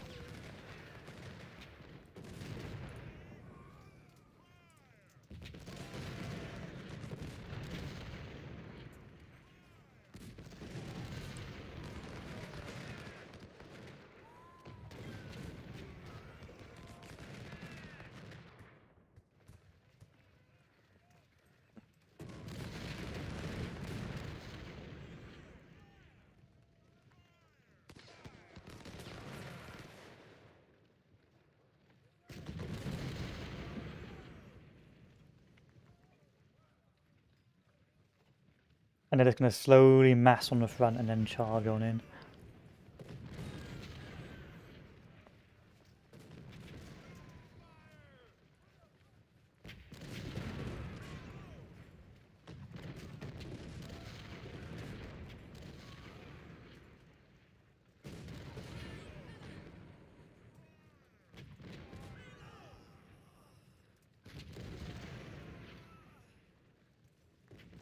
I mean, if you want, you can maybe send some cavalry around behind. Do some scouting.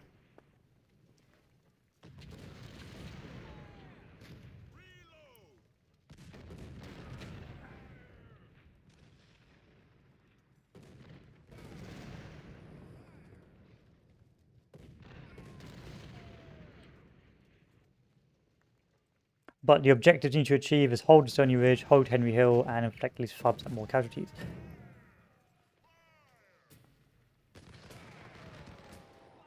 And that's why we don't push over here.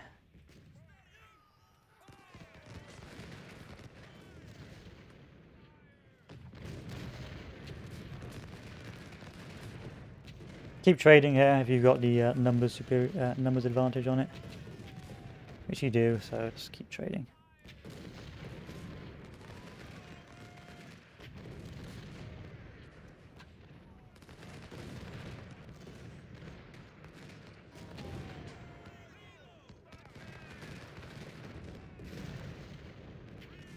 Okay, and then start withdrawing the boys back. And see if I can send this cavalry elsewhere.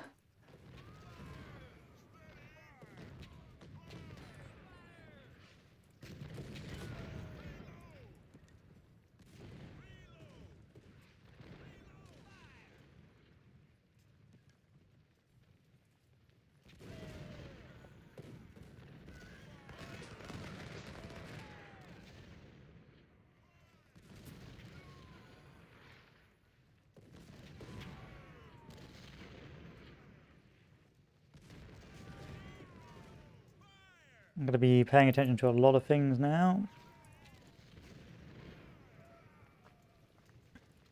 Most importantly, this position here.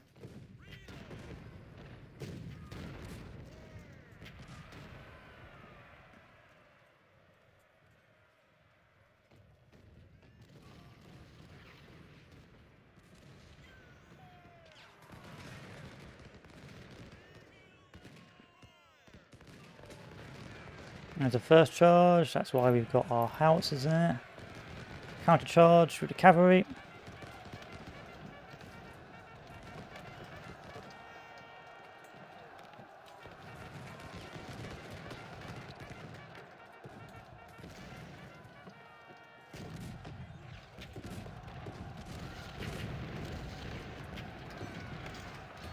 And then start withdrawing the cavalry back.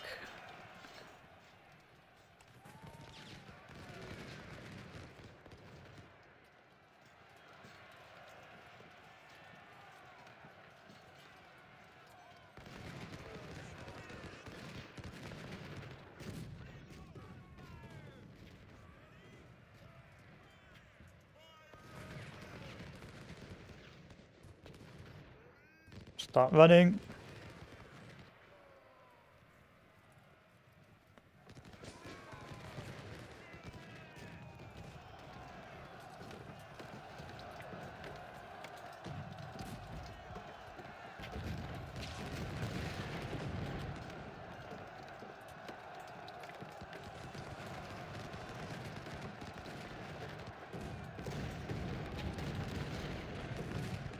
And start retreating cavalry back.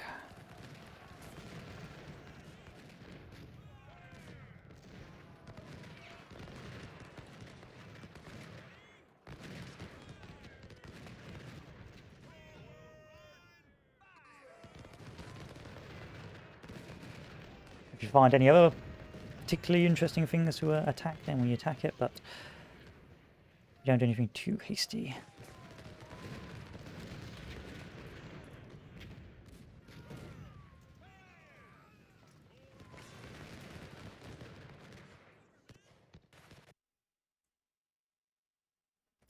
Pope has for some reason stalled. He stopped attacking us. He appears to mobilize for an all-out attack. We've also spotted a large formation, probably Porter's division, making a flanking maneuver. That's good news. Our first reinforcements are near and will arrive in about 2 hours. It's advised not to engage them. Have patience till tomorrow. The Federals will be exhausted and depleted by the continuous fighting, and all our reinforcements will be present. This is the part where things start looking bad. So the fight continues. Yes, it does. This is where he does the YOLO offensive.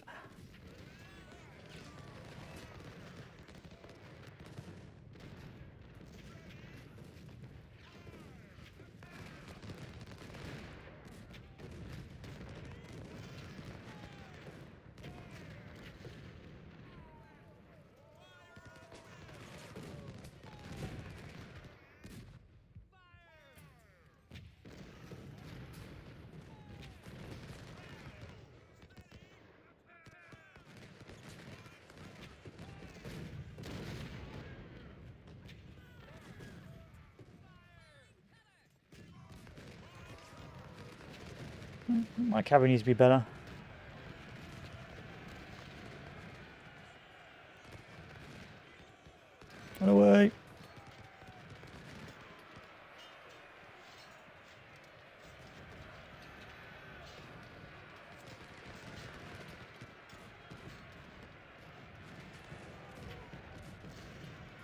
How's the casualty ratio? Not bad. Yeah, that's why we're running away.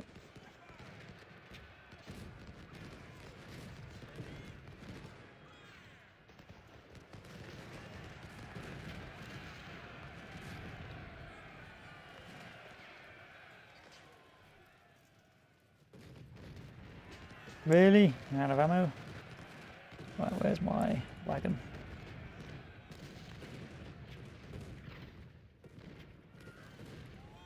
I should change these guys to have sabers.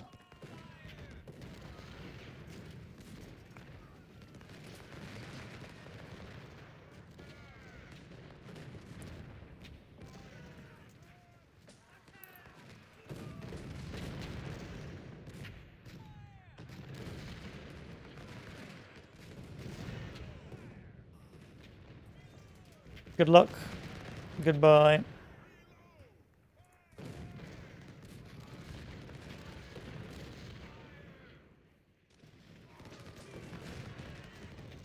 I may redirect my cannons over here, depending if they decide to do a YOLO push.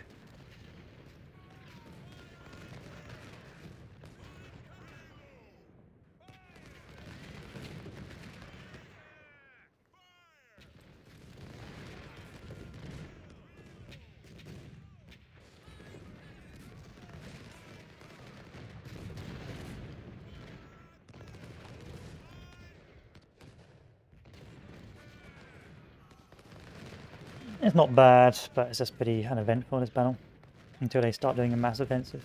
But I don't think they'll do that until their reinforcements arrive.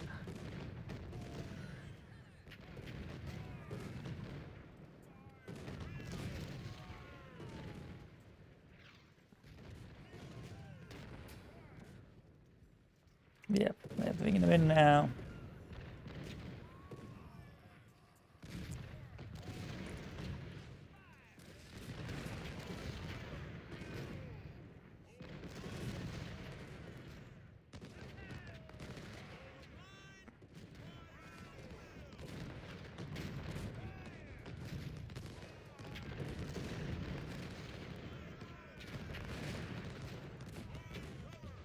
We should just be able to slowly wear them out.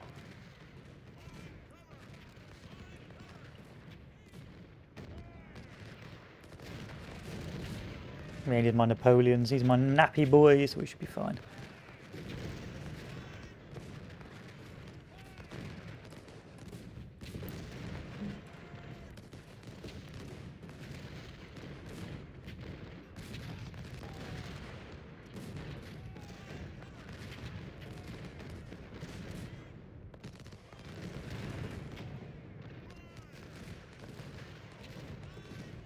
Stop relocating troops to the north.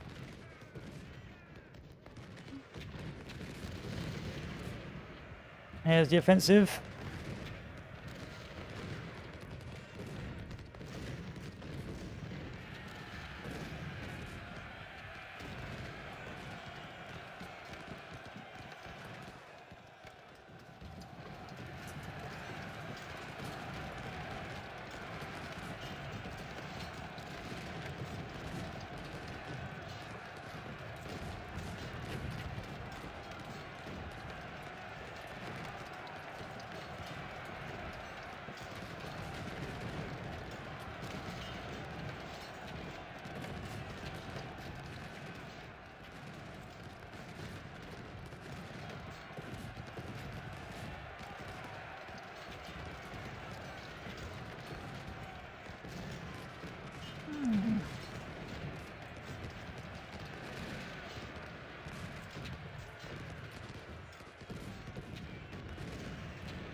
Where's my commander?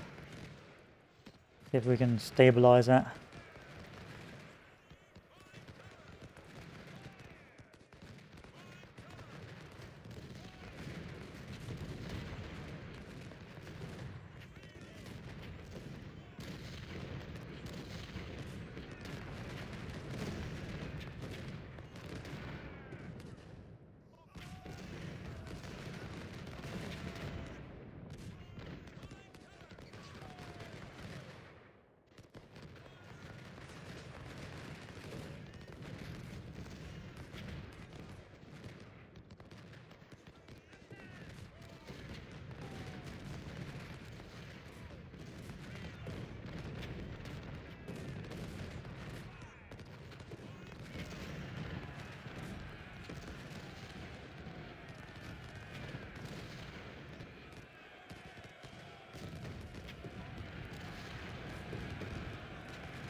I'm moving the troops up north.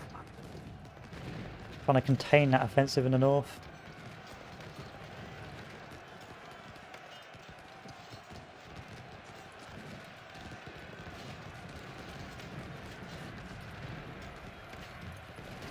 Send drag back, he's too badly damaged.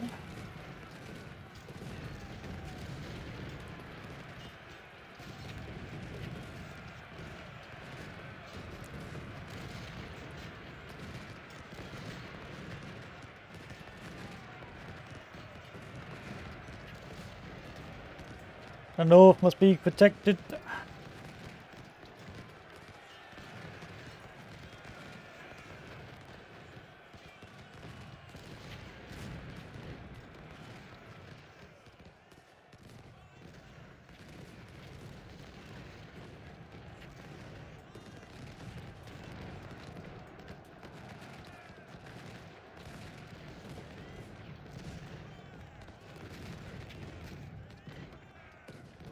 Can I move back into cover here now? I think I can.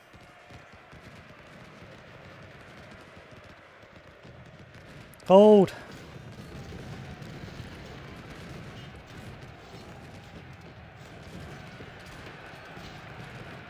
You're useless now, run away.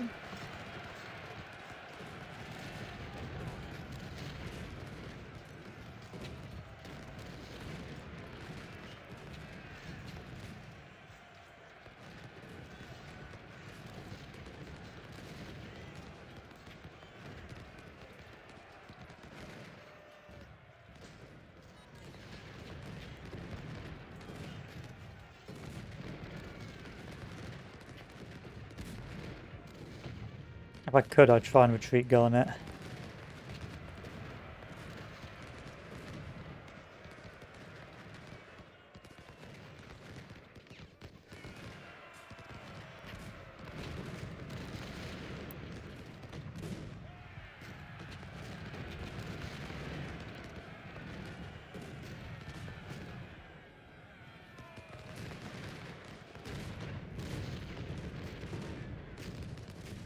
We're just about holding north. Albeit in a costlier way.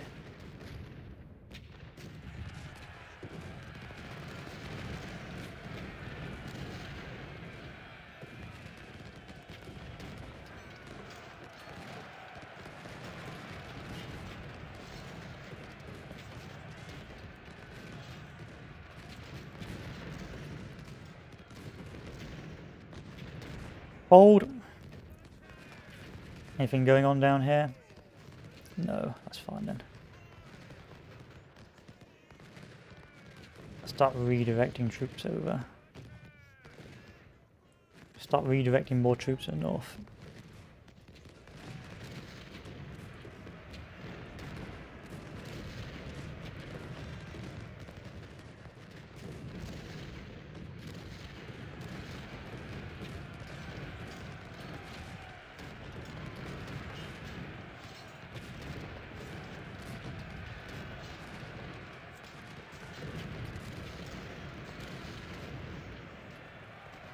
Maybe time to beat a managed retreat into the woods.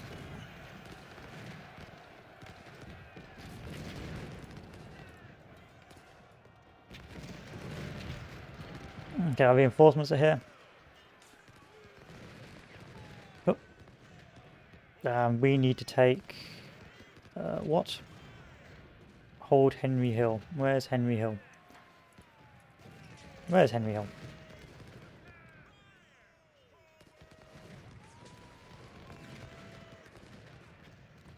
I don't know where Henry Hill is. Oh, it's not on the map. Okay, that's why.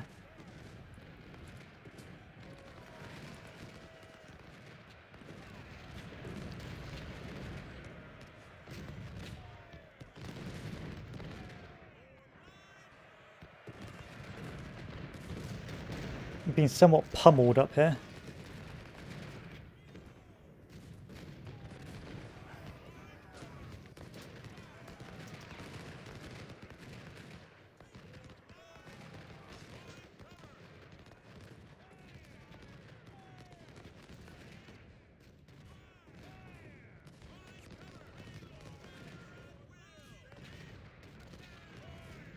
Keep that there.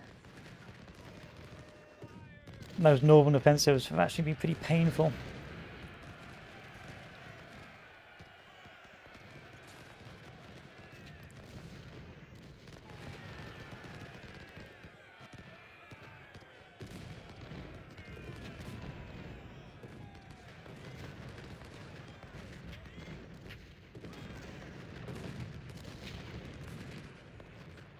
Good cover, bad cover.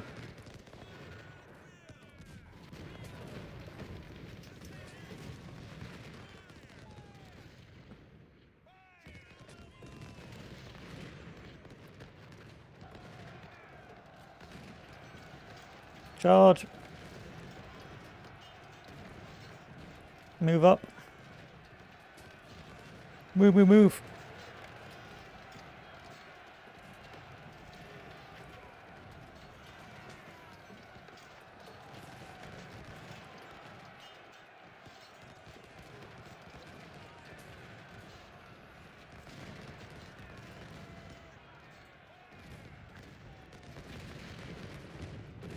Has this been contained now, is it?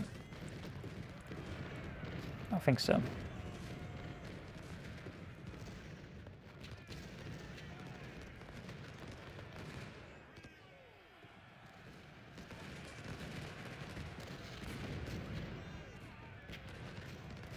Another human wave offensive by the north. Oh, ho, ho.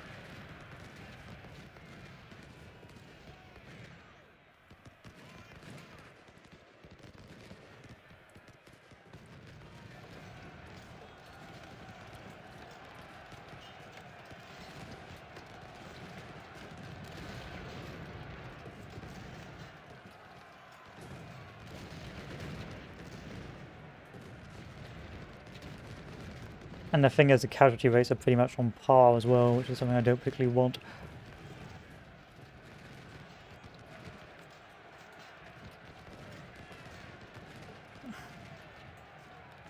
I'll just have to relocate assets again.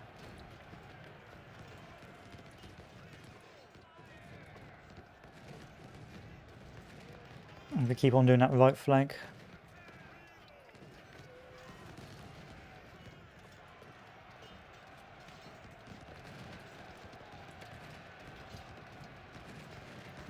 Where's my cavalry? Right, cavalry, move over to capture these. Cannons, just move forward.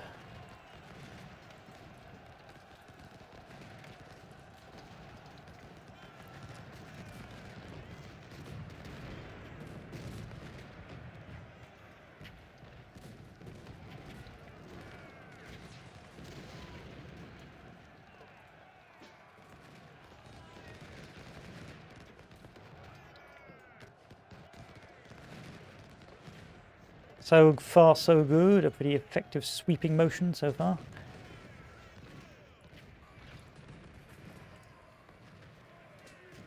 No, that northern push was more painful than I had anticipated.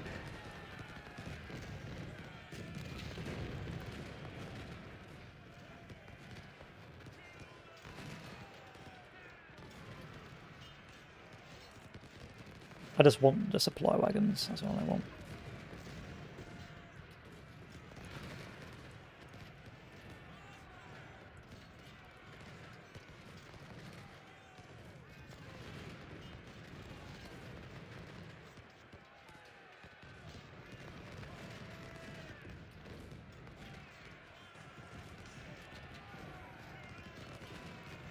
Go, go, go, go, go!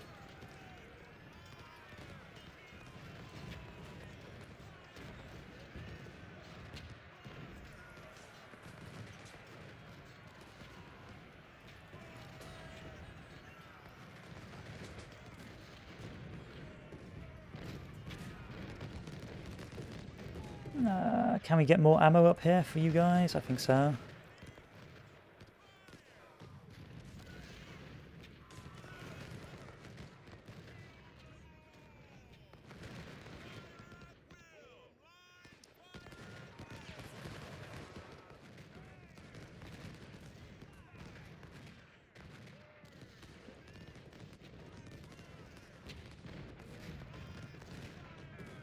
Good.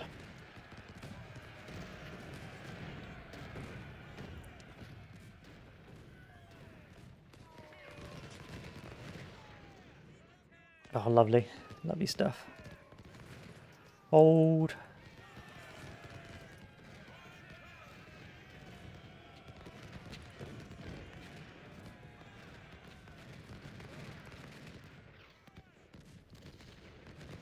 Come on. Get it.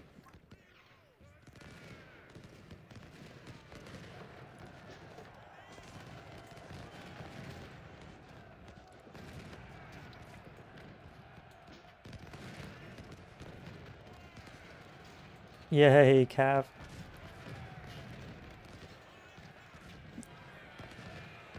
I may not even need to have to turn the troops around to crush that. I think the Union Army is more or less annihilated itself.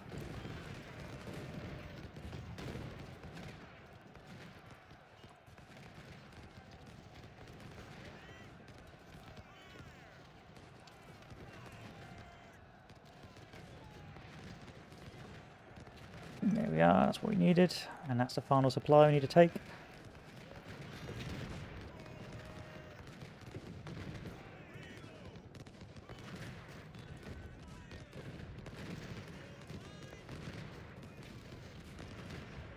Good.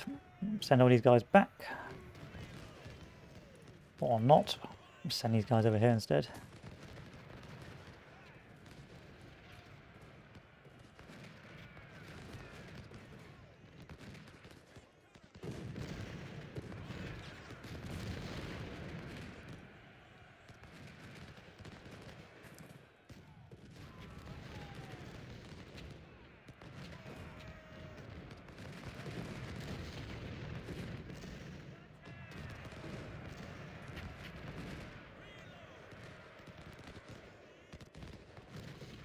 Okay, proceeding to the next day. Ooh. So, we have managed to hold our positions versus superior numbers, and now all Confederate reinforcements are present. It is time to counterattack and sweep the Union Army from the field. Pretty much what we're already doing, but now we'll have all our boys into play. It'll just be a case of taking Henry Hill now, which shouldn't be too difficult. We'll just continue our sweeping action. A very hard fight today, but we managed to hold our positions. Pope does not seem to understand the tactical situation. He mobilized for another large assault in our centre. Either Pope does not know that we have more reinforcements, or he believes that he wants to withdraw from the area. We must be ready to initiate a counterattack with our fresh corps. Our primary objective is to hold our centre at Stony Ridge and find a right time to attack the Union left. Afterwards, we can sweep the field. Long story short, drag, drop.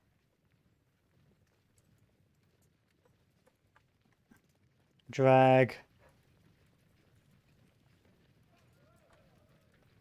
drop. And drag, drop. We haven't got time for this level of complexity. And these guys can move forward like so.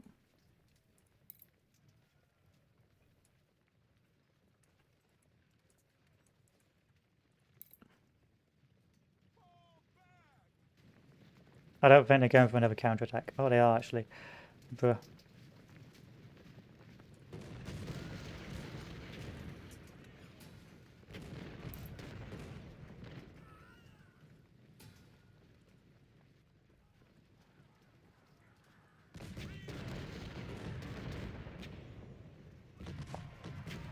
Oh crap, they are. That was silly of me.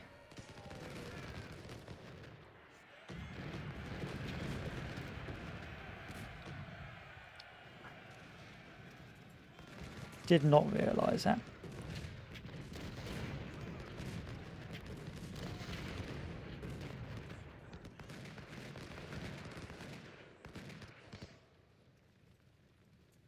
You surely don't have enough men to keep on the offensive.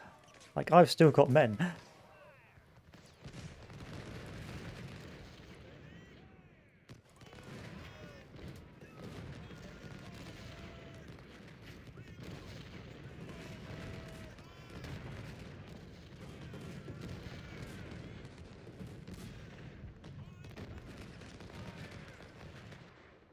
You do not.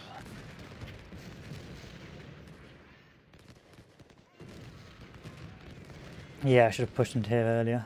Oh well. Not in the world, we can still hold this position. Oh. Oh.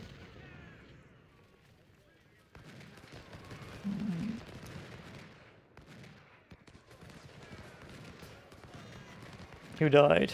Sorry. Sorry. You will be remembered. Probably. Wherever you were.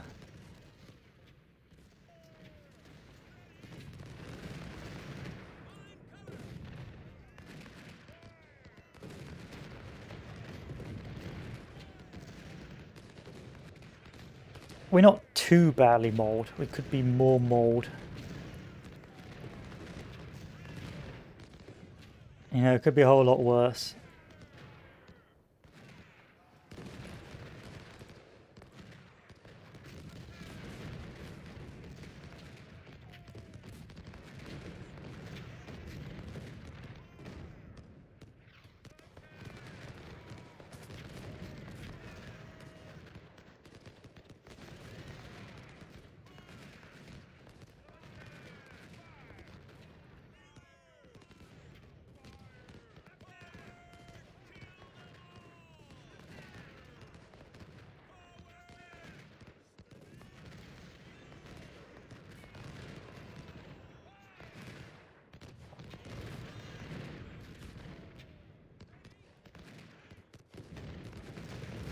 We're going in for another assault.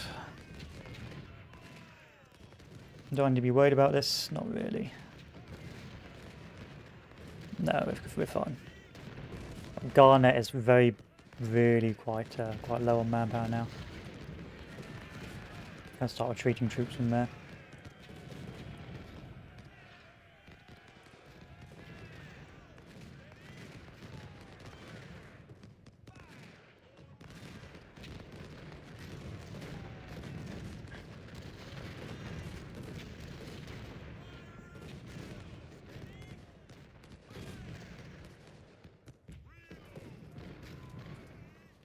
Run, run, run, run.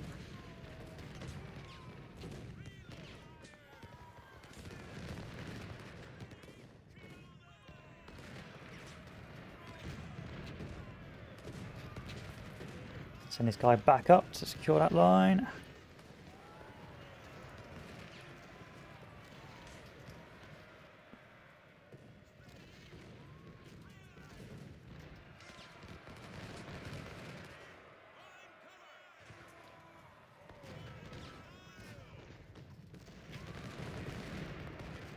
Send these guys back.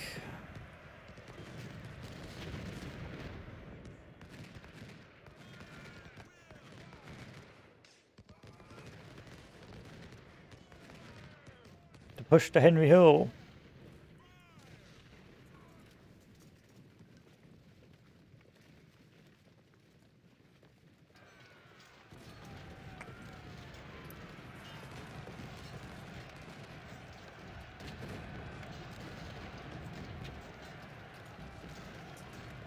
And send back the real damage cores. I don't want to lose them accidentally.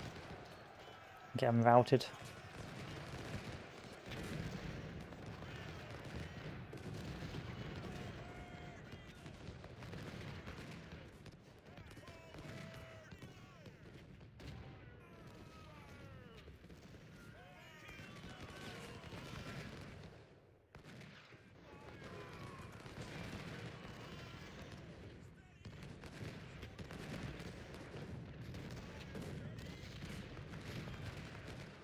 We can go back to free speed now.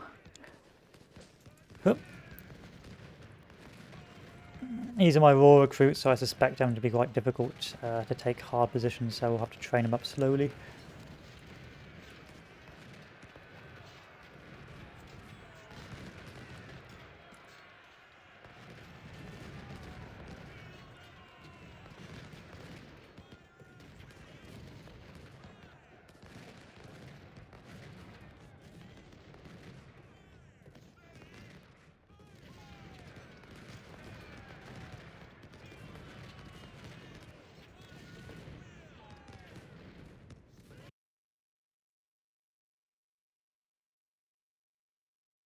Quickly, concentrate all your forces to attack Henry Hill. This is the last barrier of Pope's defense. He has no defense. There's literally nothing left.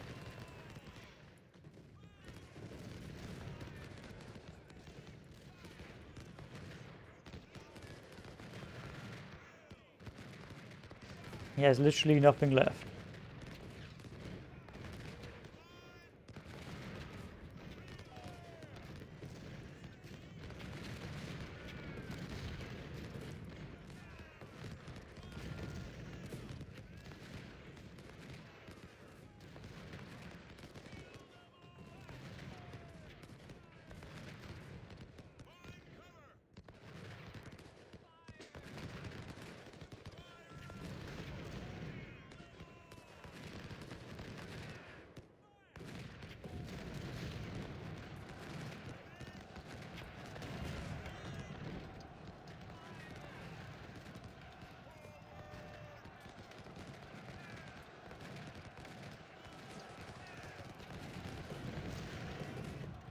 Pretty much nothing left.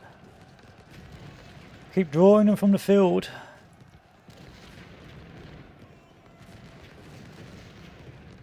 There we are, 500 men. That's 500 more men for me.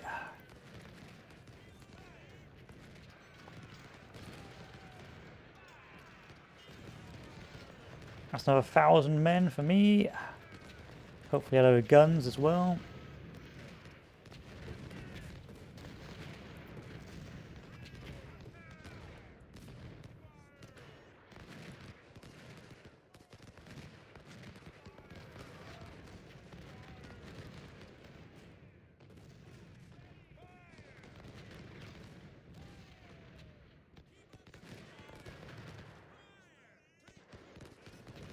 And try and draw them off.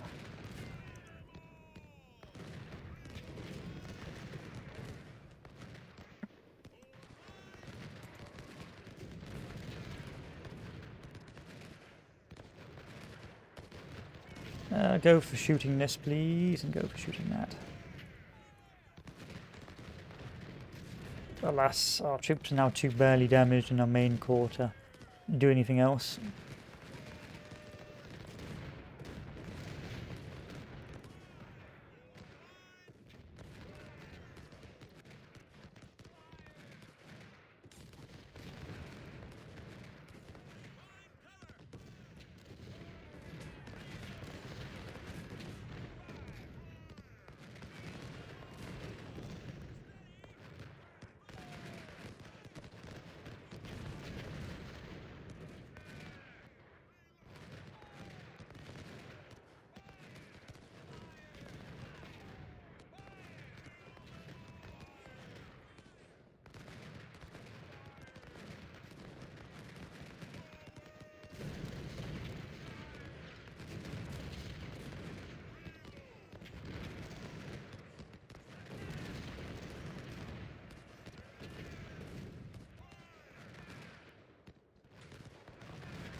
Move all of these guys up. Oh. And cannons, and cannons, and cannons.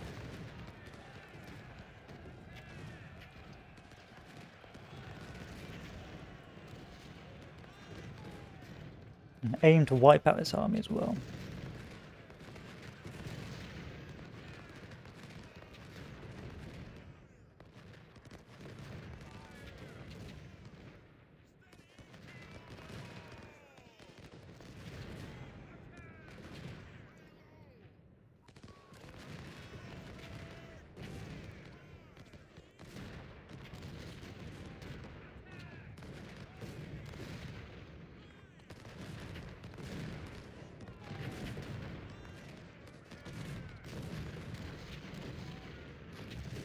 Good.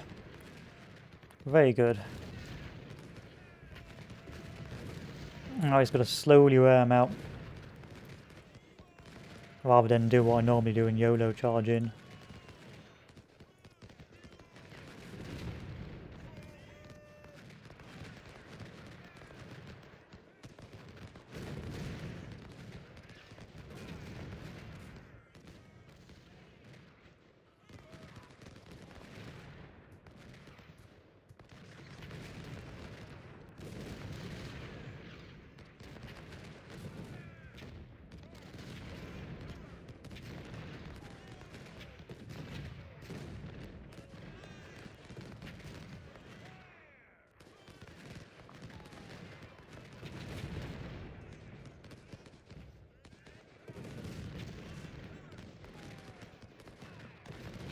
And there we are. The final culmination of my work.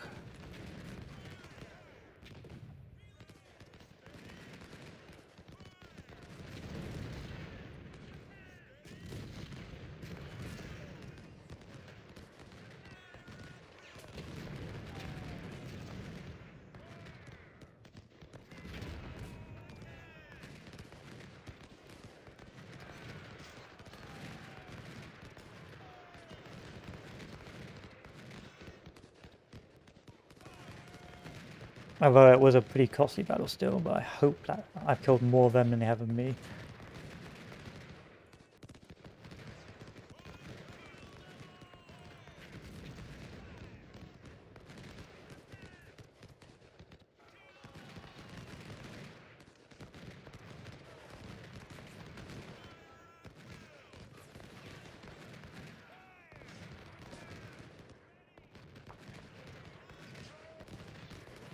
I hate it when I do that. And I do some unit shuffling. Because there's not enough space in the line. Die!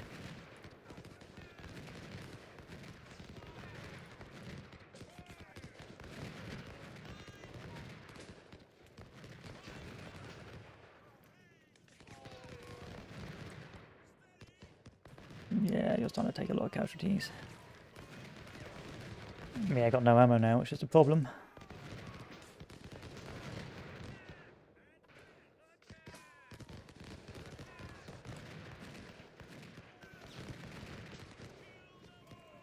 Let's just human wave it down here now.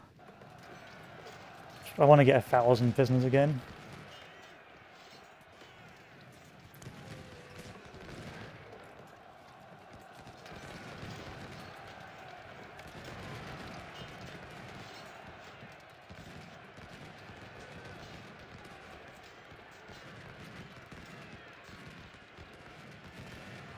But these boys just won't rout, will they? That's not the routing kind.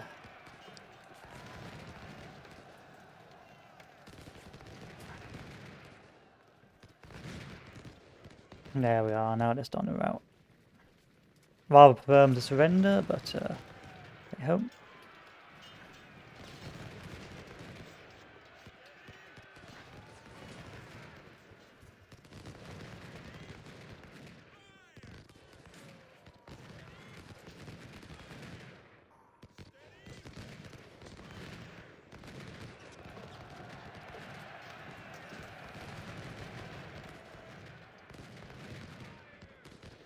There we are, that's another 400 casualties.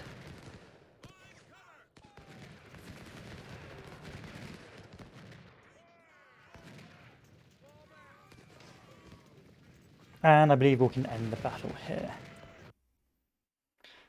A glorious victory. So, 5,000 men is, well, about 6,000 men is 10% of my army, so 6, 12, 18, about 30% of my army got the good news.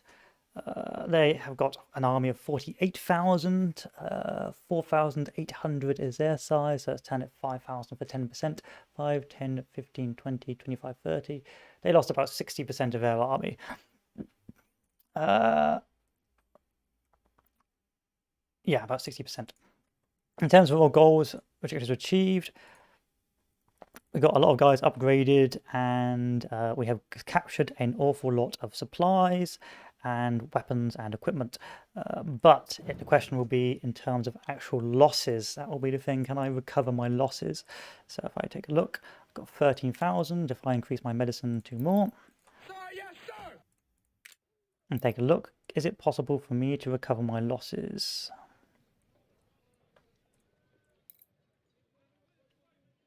Especially for my elite arm, which really took a pounding.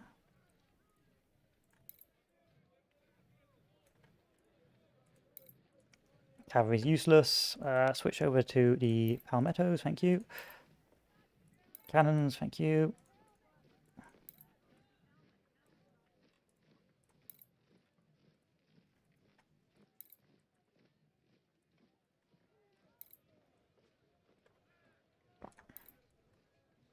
A lot of troops have lost their commanders.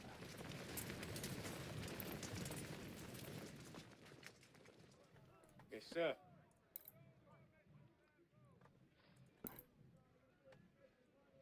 Sir, yes, sir.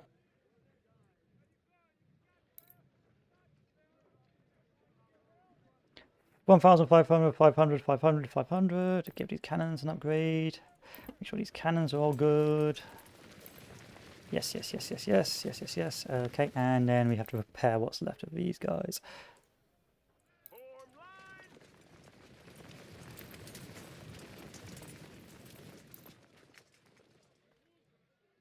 Yes, sir.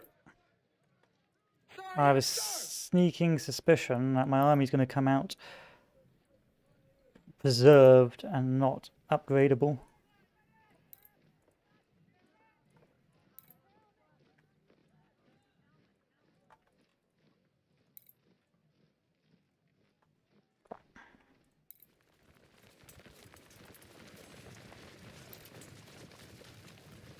Which is a shame.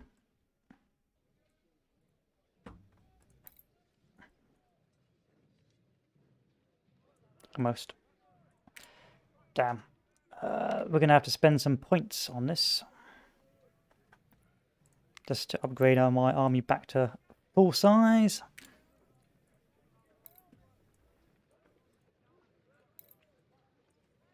Yes, sir. Yes, sir. But everything else seems to be okay.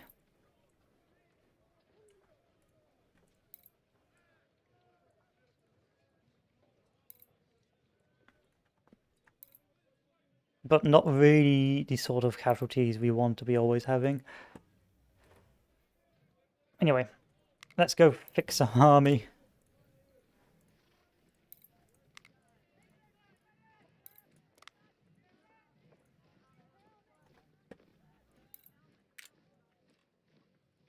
Yes, sir. Equip all the injured boys.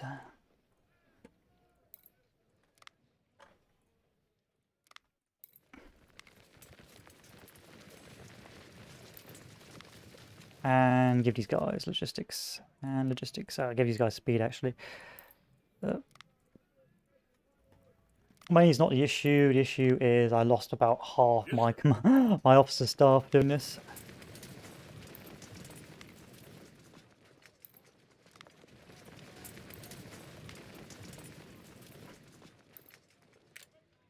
Jesus. I wish there was an auto level up.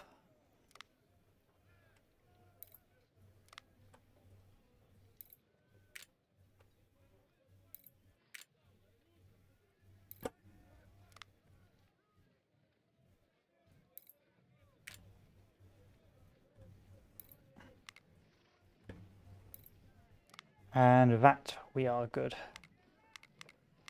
With some troop numbers to spare, so that as well. Upgrade one more infantry squad to give them some Mississippis. And now we can set about trying to improve the rest of our armies.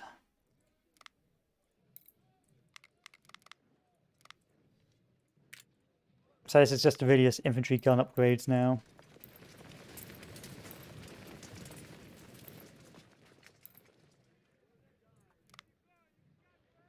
What have we captured? Oh, Enfields. Yes, I'll take that. Enfields. Yes, thank you.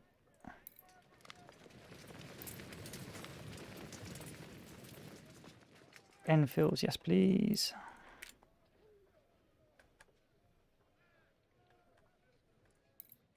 And take Lorenz's, and we're good to go. Ah, yeah, that's about to see me probably end the stream, really. I'm just finishing off rebuilding my army, and then I will call it here. But welcome back. Welcome back. As fought the second Battle of Bulls Run, but it wasn't too bad. We did a pretty good job so far.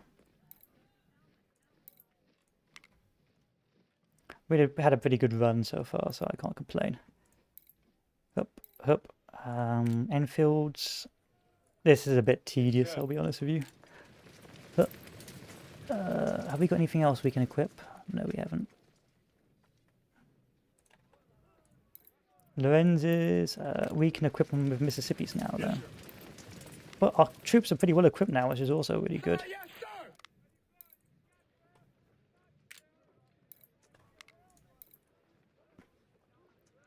And finally, there we are. So, our next battle will be the Battle of Antietam, which is going to be a bit of a nightmare one. We'll just take a look first and see what sort of troops we should be able to bring to bear to the battle. And then that will dictate our policy.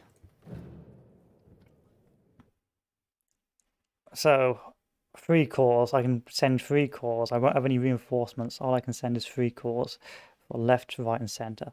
So what I need to do, if I go back to camp, I'm going to have to see if I can win enough battles to increase my army size a bit more. So once these are full, we'll hopefully go for army org and bring some more troops to the battle. But we've got the weapons factory and Chantilly to do next. So far so good. We've got a pretty healthy army size right now of 3 corps.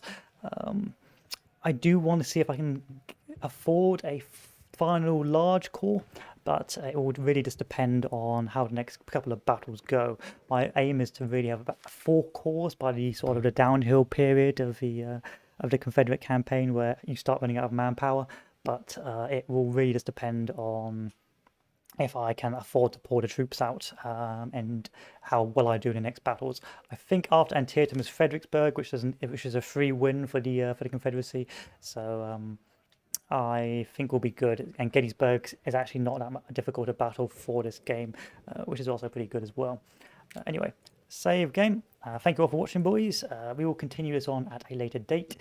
Probably not throughout the week, but we may continue it on the weekends. I may be away over the next coming weeks, so if you don't see me on, that's that. But I will be back on later, just to do perhaps a video recording of Rising Front, which is that new sandbox World War One game, which I just do I just do a live stream on it. Anyway, thank you all for watching, boys, and I'll see you all later. Adieu.